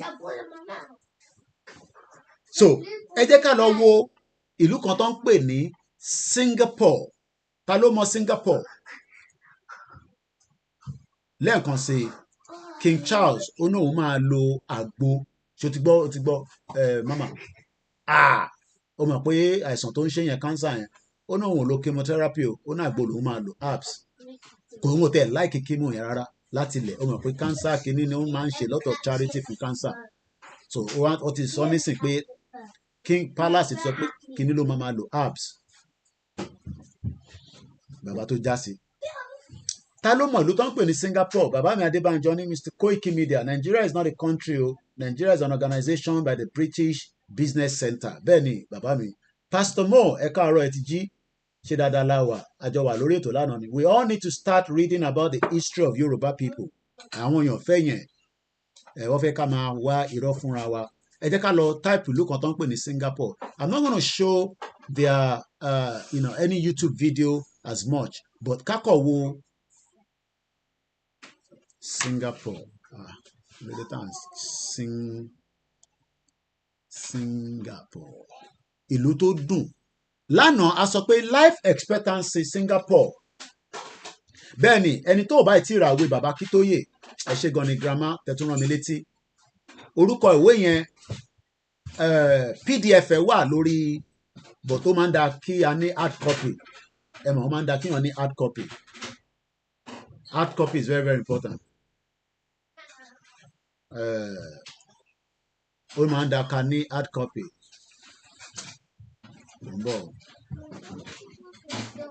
ó máa ń da ká ní hard copy sẹ́ni tó bá fẹ́ ìwé tí bàbá Kítóyè kọ yẹn professor 60 copies wà lamẹ́ríkà bí ṣe ń bá yín sọ̀rọ̀ tí èèyàn kan ship lọ síbẹ̀ tó dẹ̀ máa tà at average of $100 ẹni tó bá ní interest ẹ jẹ́ kí n mọ̀ so that ẹ lè rà lọ́wọ́ wọn ẹni tó bá fẹ́ the PDF ẹ lọ sórí KOIKIMEDIA website ẹ bá níbẹ̀ but ẹ yẹ ká padà sórí Singapore èmi kúkú kọ́ mo sọ if you are living in Singapore ìlú tó pull out from Malaysia nígbà wo ló pull out Singapore pull out from Malaysia from what we are separated, not pull out, separated, which is what we are doing as well now. We want to separate from Nigeria, either through war or through peace means or through, dissolution, whatever it's going to happen. But Singapore started fighting to separate from Malaysia in 1964. It took them a whole 1 year. Ọdún kan gbáko. So èyí tẹ́ ń sọ pé Yorùbá nation yẹ kó ti dé lóòótọ́ yẹ kó ti dé but it is still a movement ìrìn àjò tó ṣì ń lọ ni and moreover Nigeria has been running for 64 years if not 63. The amalgamation has been running from 1914 to 2024 1st of January normal celebrated that's 110 years. Britain ó rán mi létí ìyá mi Tóyìn tó sin 2020 lánàá wọ́n ní Koiki kí ló dé tí Britain ò fẹ́ jẹ́ kí Nàìjíríà kó pín mi kọ́kọ́ fẹ́ wo comment ẹ̀yin tẹ́ wà lórí social media pẹ̀lú mi láàárọ̀ yìí kí ni ìdí tẹ́ ṣe feel pé Britain tẹ́mi wà yìí because I live in the United Kingdom I enjoy it for the last 2 decades just like many Nigerians that have lived here because it gives us opportunity and it gives us our own little freedom but ìbéèrè tí mò ń bi yín láàárọ̀ yìí ni pé kí ló dé tí Britain kò fẹ́ jẹ́ kí Nàìjíríà kó pín ẹ bá ń fi sínú comment section lọ́dọ̀ tí yín Mr. Adebanjo ní our problems in Yoruba land is those Fulani from Mali, Senegalese, Burkina Faso in our Yoruba land they are our problem. But I only the problem. Britain is one of our problems, just like most Western countries as well. But in 1965, Arole Oduduwa, Britain is Ikoko Obe1 in Nigeria. They've used Nigeria and they are still making use of Nigeria and they don't want Nigeria to go. Nobody that is a diaspora that wants Nigeria will tell you this, but we are going to tell you because we know. So let's go back to Singapore. If you are living in Singapore as of 2020, your life expectancy is 83.74%. Ó máa pé 83 years going to 84 kí ọlọ́jọ́ tó dé. Kò wá ní pé disaster kan lè ṣẹlẹ̀ or accident lè ṣẹlẹ̀ and you will die. But if you are just living a normal life, even if you are sick, you're going out now. You're going out now. Go and take your iPad now. Even if you are ill, many of us will get to a stage in our life that something will be wrong with us and we will need medical assistance, just like the King Charles needs one as well. But King Charles is not just going to be using the chemotherapy. From what we are hearing, he'll be using herbs and potion to take care of his health care problem.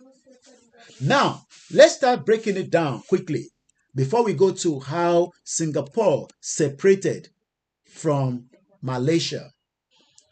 We have some Nigerians that are living there, but at least we know that it's a good place. From what we are told, they've developed very fast, rapidly.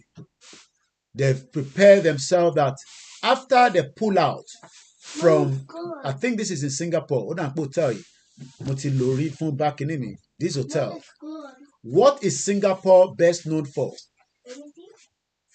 Kini Yoruba náà wà known for. We are not fraudsters, we are not ritualists. It's just that we found ourselves in the shithole contraction called Nigeria that has converted almost every single one of our people into what they are not meant to be. But as long as we all refuse to accept that Nigeria that some of you want me to keep, which is for Britain alone, Ikoko Bewani, like my brother Oduduwa Arole said there, Ikoko Bewani. Britain loves Nigeria so much that they will tell you that they are giving you aid, they are giving you support, they are even giving us extra visa so that you can come and study, but you are going to need a lot of money to come and study here.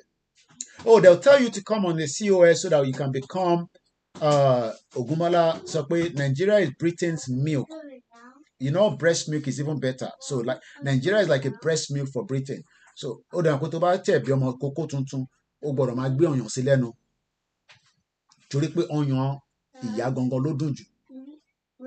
going there. Okay. But go and take your iPad. I'm monitoring my comment there. And stop disturbing me. Aboromo ye listen. Ikoko Benwani Nigeria. They love Nigeria so much that they are not going to let Nigeria dissolve straight away. Biafra will go, Arewa will go, Nigeria will. Some of you that are saying it's not going to happen. Like I said, and I'll continue to say it, this is going to be my new phrase. We will destroy every goddamn thing so that ati talaka, ati olowo, ati elite, ati middle class, we will all be equal. That will be the only option. If you refuse a proper roadmap to a peaceful dissolution of Nigeria, we will destroy everything. Beleso or Benimuso, we will destroy everything. Take it to anywhere. Who cares? We will destroy. We will destroy so that nobody will enjoy it. Because how can somebody from Mali come into Ibadan and just make those bomb blasts? But your governor says it's not a bomb blast. It is just an illegal mining with what are called water gel explosive. Hello, YouTube video, Timoshe. Now, let's look at a bit of background of Singapore. What is Singapore best known for? Remember that they fought. It was not the freedom that they bought from or they took from Malaysia easily. It was a freedom to separate so that they can have their own independent country and their children today can start enjoying. But we are still there in the hope that we would keep Nigeria, and the keeping of Nigeria is no longer viable. We can still come on the round table. I have a caller, is our regular, is my uncle, and he's here with me to give us his own analysis on the discussion that we have been taking in the last 2 hours, 49 minutes. I started this program 2 hours, 49 minutes ago. So if you have just joined, you haven't missed anything, but keep a comment, share the program, remember to donate. It is voluntary. Ẹ káàárọ̀ ẹ̀gbọ́n mi, ẹ bá gbóhùn sókè ká gbọ́ látọ̀dọ̀ yín sà. Ṣẹ́rí ọ̀rọ̀ tí mo fẹ́ sọ yìí, ẹ̀yin gbọ́dọ̀ lè má like ẹ̀ àwọn listeners náà lè má like ẹ̀ ṣùgbọ́n òótọ́ ọ̀rọ̀ ni àtẹ̀tọ̀ tèmi. Ṣẹ́rí àwọn people yìí, àwọn northerners àti ìlú yìí, nǹkan formula tó ń lò fún wa is wọ́n lo division, wọ́n dẹ̀ lo subtraction. But formula táwọn wá nídìí ni additional and multiplication. Now, ká tó lè kíkiri kó tó lè yọrí, a ní láti kọ́kọ́ pín ní as a northern Nigerian and southern Nigeria náà bí South Korea, North Korea. Àwa méjèèjì a ní láti kọ́kọ́ unite àwa àtàwọn Igbo. Okay. Àkọ́kọ́ ní the unity, àkọ́kọ́ pé as a northern Nigeria, southern Nigeria. Okay. Wọ́n ti gbọ́ torí wípé wọ́n mọ̀ pé ẹnìkan ò lè dá ṣe náà ṣe máa ń cause unity láàrin wa, náà ṣe máa ń cause division láàrin wa. Okay. Unity lè àwa àti àwọn Igbo kọ́kọ́ ní ìná, ká kọ́kọ́ break it sí méjì náà, ká kọ́kọ́ wà ní northern Nigeria, southern Nigeria. Okay. Now, tábàtí wá win nìyẹn, àwa lájọba wá agree láàrin ara wa wípé ṣé Biafra ṣé ní pé nígbà yẹn ọ̀rọ̀ wa máa yíra wa a máa lè ṣe referendum pé ṣé Biafra ẹ fẹ́ lọ Odùduwà a fẹ́ lọ à ṣe referendum. And that is after certain period tí àárín wọn ò bá wọ̀ èmi tẹ̀ sure wípé àwa àti Igbo a lè live together as one. Okay. Tá a bá dẹ̀ fẹ́ live together as one náà wọn ò múyàn sí àṣẹ referendum olúkálukú á wà ní ààyè ẹ̀.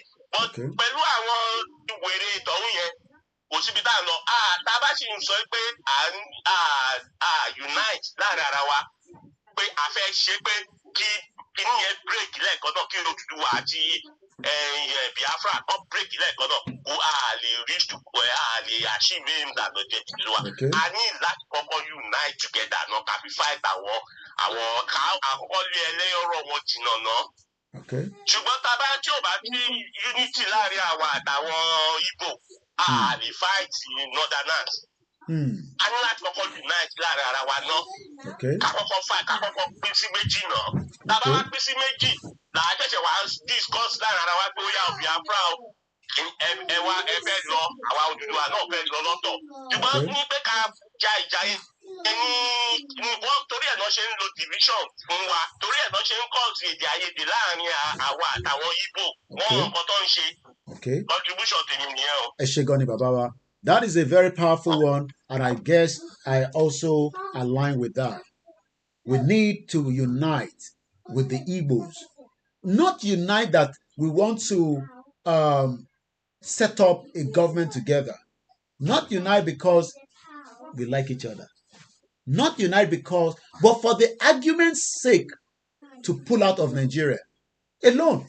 Because they have their own hidden agenda at the back mind. Just as we have our own hidden agenda. Just as the Hausas. But we need to come together. It's not about Igbo, Tigba, Lagos, land, or anything. We are talking about the whole Nigeria to pull it down. To pull that structure down. So that is a very good one. If you want to contribute as well, the line is still open. +44 74 044 05917. Let's look at the Republic of Singapore passport. For those of you that are watching me on Koiki Media, you'll be able to see the passport. But anytime we are loading Facebook and other platforms, you will not be able to see it because we are not showing you, the back screen of what I'm looking at right now. So what you can see now from the information, remember this is a country that pulled out from, I don't want to use the word pull out, to separate from Malaysia in 1965. Singapore pulled out from Malaysia, separate from Malaysia in 1965.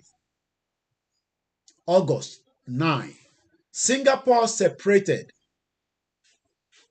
from Malaysia to become an independent and a sovereign state. Independent and a sovereign state.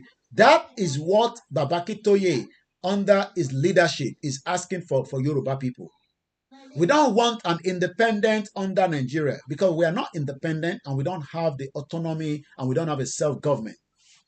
For us to have our own independence, it has to be to pull out from Nigeria and then we can start our own independent sovereign state. By now having our own currency, having our own economy, having our own military, having our own navy, having our own security agency, having our own relationship with the outside world. That is the reason we want Yoruba Nation. In case you are just one of those that have been brainwashed by the biased Western hypocrite media, or the ones that are being sponsored by the 419 Olori Buruku politicians in the country you call Nigeria. Nigeria is a crime scene, is a country that would not allow you to grow as a Nigerian anyway. Many of you will never grow because your life has been mortgaged in what is known as Nigeria today. Many Nigerians' lives are in mortgage, and that is the reason why some of us have come under the leadership of Professor Adebanji Akintoye to ask for one thing, And I can confirm that Koiki Media team is currently live from, oh, this is one of my old videos. I'm just saying that our team are live, so we can take you straight to just be watching that on the side. I think we can just watch that while I'm talking, but we'll be moving in between. If you have two screens, you can monitor that. We are currently live at Kogbodoku, late Pa Eric Olumuyiwa Kogbodoku, where you can see free medical checkup, and that is currently going on right now. So what I'm going to do, we can show you the back channel of that so that you can be able to see what I'm talking about. Share the program, invite your friends. Koiki Media is working 24/7. My team is currently in Abeokuta right now, doing what they do best, showcasing what is happening, in Yoruba land, which is what you have just been watching right now. So in time, all these three channels, you won't be able to see it. But as I speak to you right now, there's a live transmission going on right now in memory of late Pa Eric Olumuyiwa Kogbodoku. So that is currently going on right now. So we continue to pray for all our loved ones that have passed on. So you can be watching that. But those of us here, we won't be able to stick to these. I will have to move away from there. But if you have another screen, you can be watching that while I'm still live as well. So we can be doing multiple live, that is Koiki Media. Triple DRS, no way we should go our separate ways. Everyone should stay in their lanes. Okay, that is coming from Triple DRS. I think one people means that when we say we should come together, not come together because of anything, but come together to make our work easier. Because Bawashem push, Belao Biafra. Our Biafra move. Konsepawa no move. We are moving. But what people are not saying is that Baba kan pe Milano, only got have a letter si Tinubu, it don't take time. I will have to ask the question myself from the leader of the movement. Only by now, I got to call letters si Tinubu. Only by now. So many questions are being asked, but the process is either it is a roadmap or we will go on the M1 with this kind of outfit. That's all. But if we do not want to go through the M1, which is going to be dangerous according to some people because they're saying that you don't have what it takes to fight the government. Yes, we don't have what it takes to fight the government, but you can also do what they called a lot of fighting that will not make Nigeria to be governable for everyone. That is what the IRA did with the British. We will come to their own country. So let's stick to Singapore. According to the Henley Passport Index 2023, Singaporeans, as they're calling you Nigerians, there's nothing called Nigeria, okay? We always try to use that there's nothing called Nigerians because Nigeria was only created by the British for their own selfish interest. So if you're one of those, I didn't know that as much as I knew now. So if you're still one of those that is still, I'm a proud, what do you mean you're a proud Nigerian? How can you be proud Nigerian than your own original, proper, indigenous Igbo, Hausa, Ishekiri, and the rest of the 200 and whatever ethnic groups match together and call Nigeria? Why should you be proud of that? So this is the lie. This is the crime scene that we have been told that we should be proud Nigerians. We are proud Nigerians. Okay, come to UK now. Come to UK. Go and buy your ticket and come to UK. You won't be able to. These are the lies. Oh, we are a Commonwealth citizen. How can you be Commonwealth citizen when you do not even have what it takes to be Commonwealth? Yes, Jaden talks about the Berlin Conference. You're right. 1884. Some people call it the Congo Conference, when they divided the partition.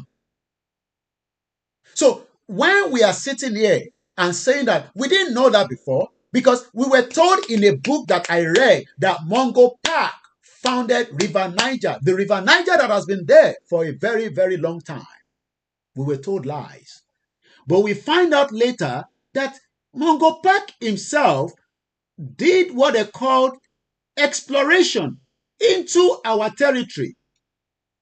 to find River Niger there, but they now told us, and they wrote this in a book, and every Nigerian read this book to believe that until years after, we are sorry. So going back to Singapore, which is the country, we talked about the American yesterday, the focus this morning is Singapore at 10:41. My name is OLAYOMI Koiki. I know some of you are like, Nigeria. No, how old was Awolowo, the late legend? Whatever some talk about him, is still a legend for us. How old was he? Yes, you're right, Jason Addison. Europeans should be telling us. The question even is, how many are these Europeans? Look at the 27 countries from the European countries. Some of them are not even up to population of my local government. But yet they have a prime minister that is dictating what happened in Africa. That is madness. They partitioned the border. They created enmities, hatred among the borderline. We hate each other. And yet, many still think that we should keep quiet in 21st century because we want to save Nigeria. We will sink Nigeria. It will not rise back again like Titanic. As a Singaporean, you are likely not to be stopped at any airport around the world with a Singapore passport.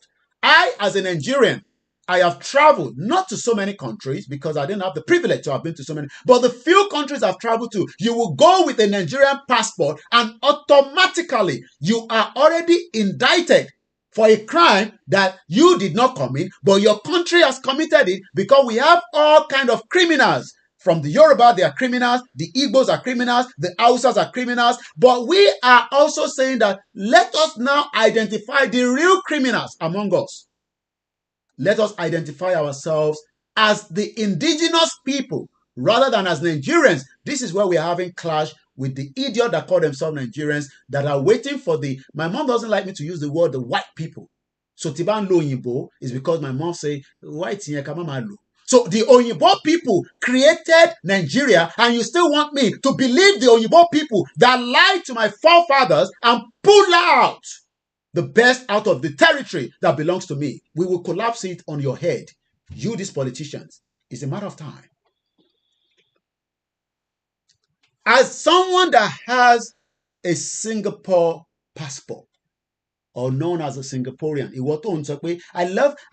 I'm a proud Nigerian any day, anytime, because you watch football. It's not about the football. It's about the future of our lives now that we're talking about.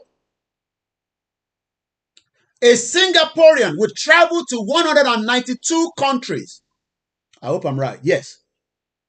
Singapore has taken the first place on the latest Henley Passport Index, a country that separated from Malaysia in 1965. But they fought for 1 year from 1964. So when I say we are going to fight, prepare your mind that we might fight, and it might not be fighting. It might just be a velvet divorce. Everybody goes their separate way. But if politicians think that they'll... Look, Bola Tinubu is in his 70s. I am still in my 40s. So that means that even if you say that it's not going to happen now, he will be old. I will still be younger by the time Nigeria will collapse. Bola Tinubu might be strong now because he has the wealth, he has the connection. But it will get to a stage like Papa Adebanjo. Go and see Baba Adebanjo at 95. He will not be able to do 100 meters. He has to be held with one hand and his walking stick like that. How can I assist indigenous Africans? ? Why can't borders stop Nigeria based on their passport? This is why we are saying there needs to be a review of this contraction called Nigeria. The first thing is, let us first talk about the roadmap, whether we still want to be identified as Nigerians or not. We will not be the first country not to be identifying themselves with a country that was put together by the crazy empire of the time. Singaporeans enjoy visa-free access to 192 travel destinations out of 227 worldwide, with Japan falling to the third place. 3 European countries star in second place: Germany, Italy, and Spain. I should come to California. If you support and sponsor us, I will come to California. You know, why not? Jason Addison, are you based in California? What part of Africa are you from, or what part of the world, should I put it that way, are you from? Because we know that many Africans were migrated to the US during the colonial era on the slave trade, and we all know what happened. So what part of California are you from? California is a very lovely place. I've never been to America, but hopefully one day. But I do speak my language, so I'm sure, I don't know whether you understand Yoruba or not. But thank you so much for joining us this morning from California, if that is your base where you're watching from. So let's go back to what led to the separation. Something always, even if Nigeria was working, Scotland is working for the Scottish people, but they are not satisfied. Oh, you grew up in LA. That's Los Angeles, I guess. Thank you so much for being part of the program this morning.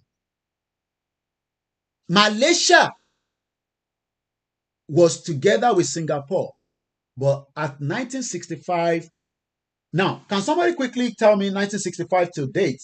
How many years is that? Quickly, in terms of math. 1965 till 2024. So that we can work out how long it took Singapore to build what we can now see as a strong economy. You play ball with a few from Nigerian. Okay, yes. I mean, there's so many Nigerians, I guess, in the part of LA, California. But we have all been told we're Nigerians, only for us to now realize that there's nothing called Nigeria.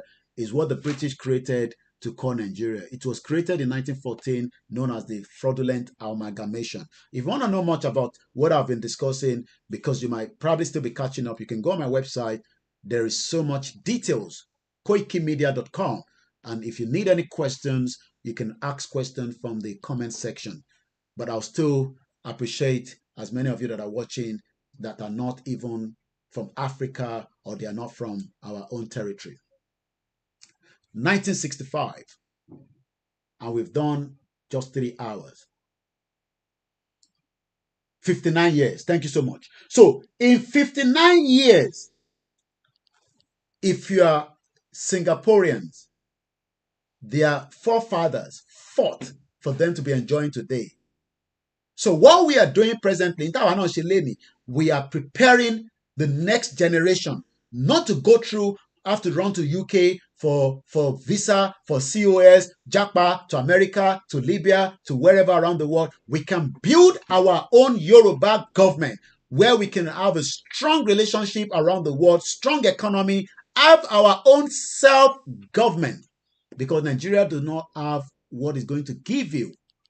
So if you're one of those thinking, it go better one day, it go better until your father died. Yeah, do tell your body about me. I'm sure he must probably know about me. If not, just share this link with him. Say you watch this crazy guy talking about the breakup of Nigeria. I'm sure is either he is aligning with us, or he's still one of those that doesn't really understand the in-depth. It's not about Davido singing in LA or California. It's not about Tiwa Savage. It's not about Burna Boy. It's about the future of the indigenous people known as the Yorubas. And we have been in existence before the exploration of the Portuguese in 1500. So we have been existing before the exploration of the Portuguese. But what we are saying now is that the lies that have been prepared for so many generations of today, that we should save Nigeria in your house for the British, because that is what you're actually doing.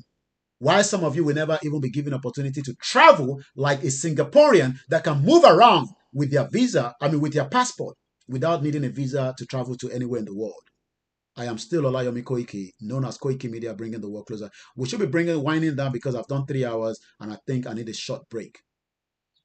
So we're going to stop on Singapore this afternoon or this morning, depending on the time zone around. But let me read this quickly before we go.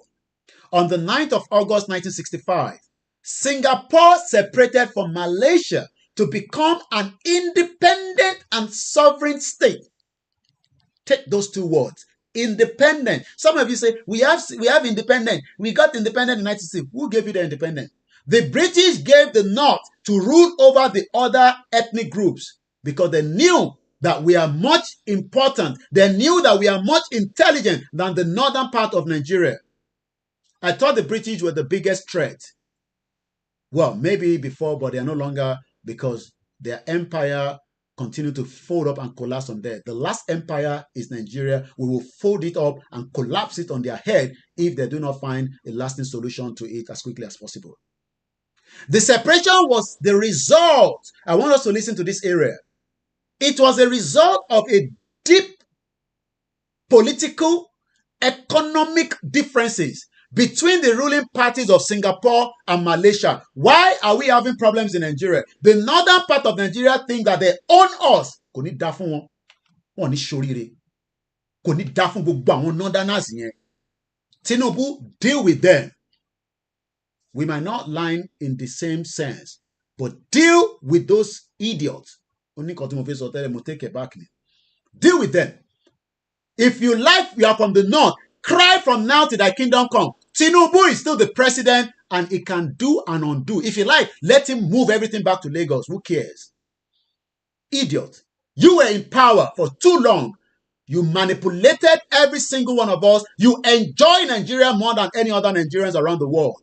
You will never see a northerner that there's not even called anything north, because we know that the north has taken away because we have the Fulanis that have over you. Ganjude, the APC chairman, is a bloody Fulani man and is also a sponsor of Boko Haram, just like El Rufai, the short man devil. So Tinubu, deal with them. We might not agree with you on everything, but you are the president. Deal with them. So this is what created the same problem in Malaysia and Singapore, just like we are finding the solution to our problems. The solution is not election. Hey, I'm going to vote. Hey, if I don't vote, somebody's going to get weary. What makes a difference? Hey, Koiki, stop telling us not to go and vote. If we are not going to vote, who is going to become the president? Somebody's still going to be there. Let us pull out of Nigeria. That's what we said. Idiot all over the place. Vote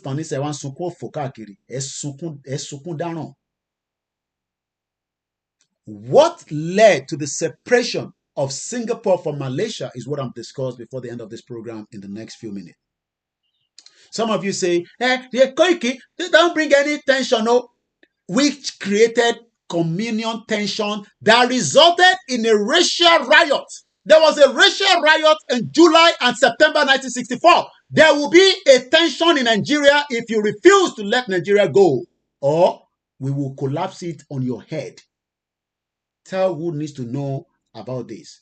It's going to happen. Because in 1964, there was also what they called racial riot that led to the collapse of what they called Singapore and Malaysia. It will happen in Nigeria. It's building up.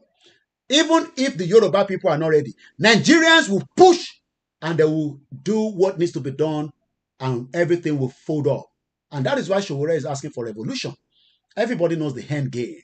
The end game is that there will be civil disobedience that will lead to riot. Multiple people will be killed. They will kill the soldier. Soldier will kill innocent people. Nigeria will collapse. And every world will start talking about sitting back on the round table and dissolve this unity that has failed to work for 100 years prior.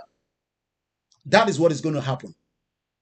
We are just making sure that we prepare many of you your mind. Hey, sit down in London and be talking like that, weary. You will see. In Singapore, Malaysia, in 1964, from what I'm reading here, it says, what created the tension? Economic differences between the ruling parties of Singapore and Malaysia.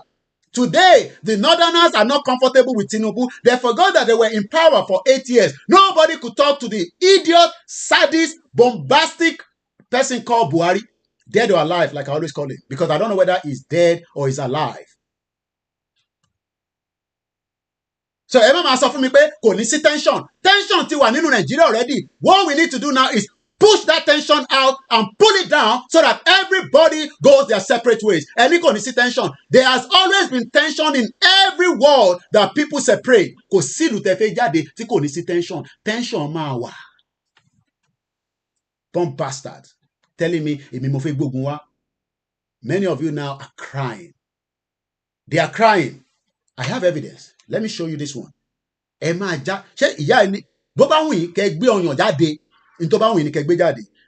was here crying 3 years ago that we should stop it now, you say, look at what this woman says. Please, if government work, if they cannot protest, we go open our Please, don't open your nyash. Woman, don't open your nyash. Who wants to see your nyash? Is it nyash only you go open? Why don't you go open again? Yeah.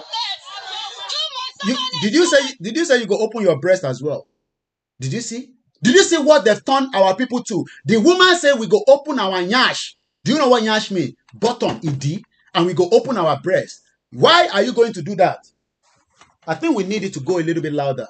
It's in the morning, so let me turn my speaker on so that you can hear it properly. I am KOIKIMEDIA. We will dissolve Nigeria from outside. I'm going to speak on you. Telling me Nigeria is going to work. Idiot all over the place. You want to fix Nigeria. The Nigeria that my grandmother died at 90 plus. 90 plus, my grandmother died and Nigeria was unfixable.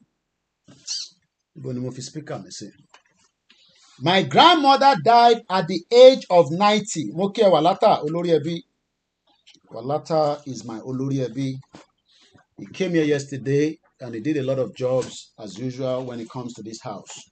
We love you. We appreciate you, sir. Oh my God. Where is my speaker? It's good to have this sound come out properly. I don't even know where I put my speaker. Ah, it's here. It's behind me. Okay, let's open this one so that it gives us they feel heat. So make her open the window small.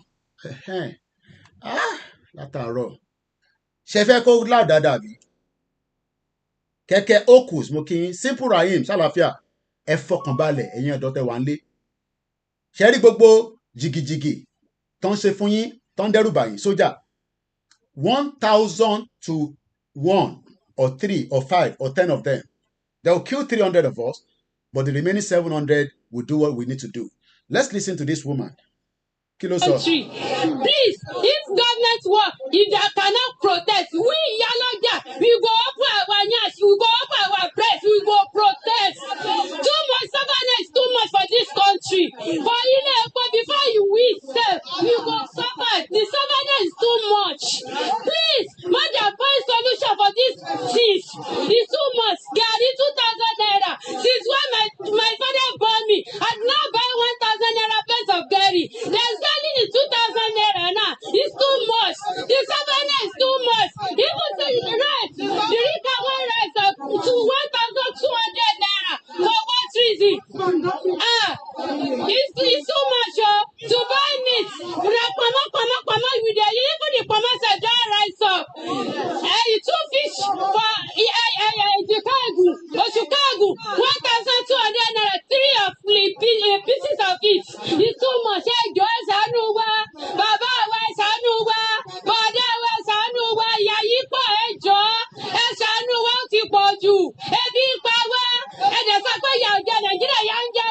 Country. Please, if government work, if they cannot protest, we Yaloja, we go open our nyash.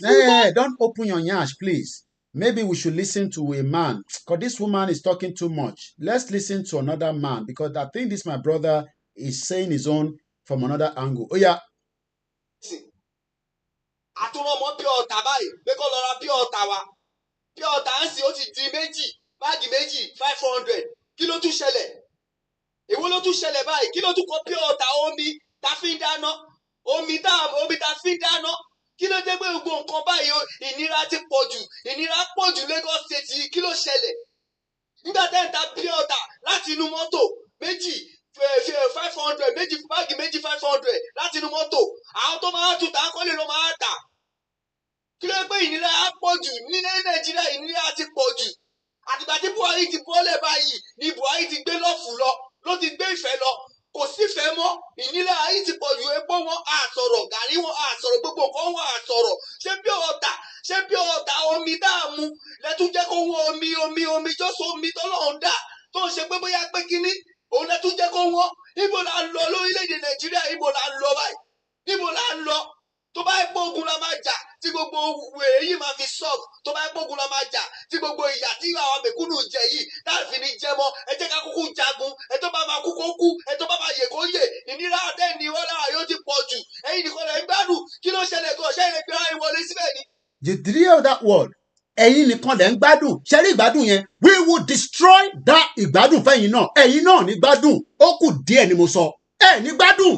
Ẹ ń fi àjà àwọn èèyàn. Ẹ ní gbádùn. We will destroy every goddamn thing. Ẹ ní gbádùn. You see what you've led our people to. Ẹ má worry, ẹ̀yin brothers and sisters. That anger that I started 3 years ago is just loading. I just hope that there will be more pressure in the economy that will lead to that kind of anger. These are the kind of anger I want to see now. I came out with that anger. You all told me that I'm crazy. You told me that I have mental problem. Now, every one of us, we hit the road together. And then don't believe in one Nigeria. I believe. We will all move out in our millions and let them kill every single one of us and see if Nigeria will still exist. Let's go back to Singapore. You can see that the young man says, "Ẹ̀yin nìkan lẹ̀ ń gbádùn, tó bá jẹ́ ogun ni ká jẹ ogun." You can see why I say that let us fight it now so that we can save the next generation. Many people are committing suicide. This is something that comes to my desk. Some of them, we cannot even talk about it on the social media. You know, when somebody commits suicide, it's not something that we are proud of as Yoruba people. Unloading. Maybe you didn't know the young woman, because she's not a girl, and Tobati Gunyon Tonidi is a woman that died in Ikorodu. She worked in the bank. She died because there was a pressure. They could not find her because her phone kept ringing on her desk, and they were wondering that Tobate Shugon said, "Don't she menstruation? Oh, Yakoti Jade." By the time they opened the door, they couldn't open the door. She's gone. They went to get a carpenter, opened the door. She drank sniper. She died. This happened this month of January. She worked in the bank. So some of you that are looking at me as the traitor for Yoruba land, no problem. No problem. Okay? No problem. Bí èmi ni traitor, bí àwọn olóṣèlú ni traitor, bá ṣe máa wọlé ó kù díẹ̀. It's just a matter of time. It's a matter of time. Every one of us should go and prepare our mind for the worst case scenario. The worst case scenario is, as stated on how Singapore pull out from the economic differences. And I'm going to read that. And like I said, we're going to start winding down. It created communion tension that resulted in racial riot in July and September 1964. At a press conference announcing the separation, then Singapore Prime Minister Lee Kuan Yew was overcome by emotions and broke down. The emotion of keeping Nigeria is what is happening with Yoruba people. You are still feeling this attachment and emotion to a country that has disaster, a country has collapsed, a country has corrupt. You are still attaching emotion to it because of Davido, because of Tiwa Savage, because of Burna Boy, because of who? You are feeling emotion. You are attaching your emotion, your cord to Nigeria that has created the evil crime against humanity where genocide is happening. Koni dafu gbogbo and shorire, bomb bastard. You are feeling emotion to where massacre is happening. Genocide, ethnic cleansing. It is happening on a daily basis for over 20 years. And yet, some of you are still feeling emotion to that bastard country. Listen to this again. In this state is under assault. There's an attempt at ethnic cleansing in this state and, of course, in all the riverine state of Nigeria. We must resist it. We must stop it. Every one of us must rise up. The armed forces are not neutral. They collude. They collude. They collude with the armed bandits that kill people, kill Nigerians. They facilitate their movements. They cover them. If you are depending on the armed forces to stop the killings, you will all die one by one. That was something that was said about 10 years ago. You would thought that government would have come in and stopped the ethnic cleansing. Plateau State has become a massacre. Southeast has become a massacre. All over the world, it has become something that we are waiting for them to come and rescue us. We will have to first rescue ourselves before anybody is coming to rescue. I got to go now because, like I said, I've spent enough time already. I need to go and take a short break again and re-engine myself because I need enough energy to continue the fight. This is not a fight for myself. It's a fight to save the next generation from the atrocity of the genocider, the crime against humanity committed by the present administration and also the previous one and the previous one and the previous one and the ones that led to the fraudulent amalgamation by the British in 1914 that led to the first ever rigged election by the British in 1959. Nigeria will collapse. The journey of that collapse have started. Not today. It started a long time ago. We are the new breed of generation from Yorubas. We destroy everything we got to destroy so that we can free ourselves from the shackles of what is known as Nigeria. Thank you so much to my beautiful mother for bringing me to this world at this particular time in the history of mankind. We will destroy that. We will destroy it. It's a matter of time. Thank you so much, everyone. Have a blessed weekend ahead. And I hope you join us as the streaming is still going on in Abeokuta. I guess the youth meeting will be coming up later. Join those platforms that will be streaming it. I'm going to be busy at the back end later. My name is OLAYOMI Koiki. Make sure you stick to this channel. This is the truth channel. This is the only channel that can prepare your mind for the breakup of Nigeria. Thank you, Jason Anderson. Thank you for standing with us. And thank you for every one of you from America to the 7 continents of the world. I might not be perfect. You might not like my utterances. Mandela was called a terrorist. I did took a brother of mine that came from Canada to that ray where Mandela's statue was there. That picture is saying that you might be telling them that Nigeria is not going to break. We are the terrorists, blah, blah, blah. British know that we are not terrorists. The real terrorist is the Boko Haram.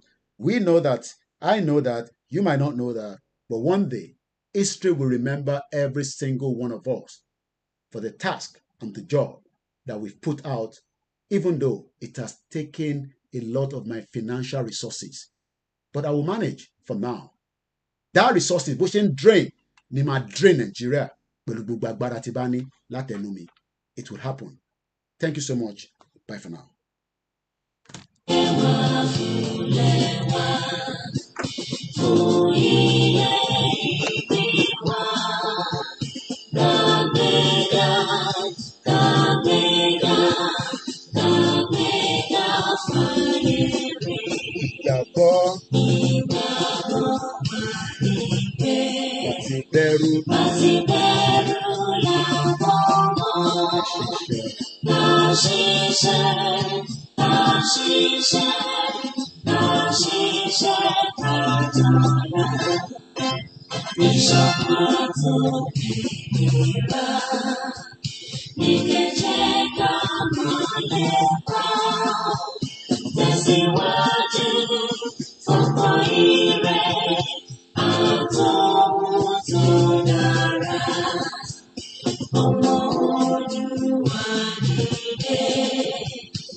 See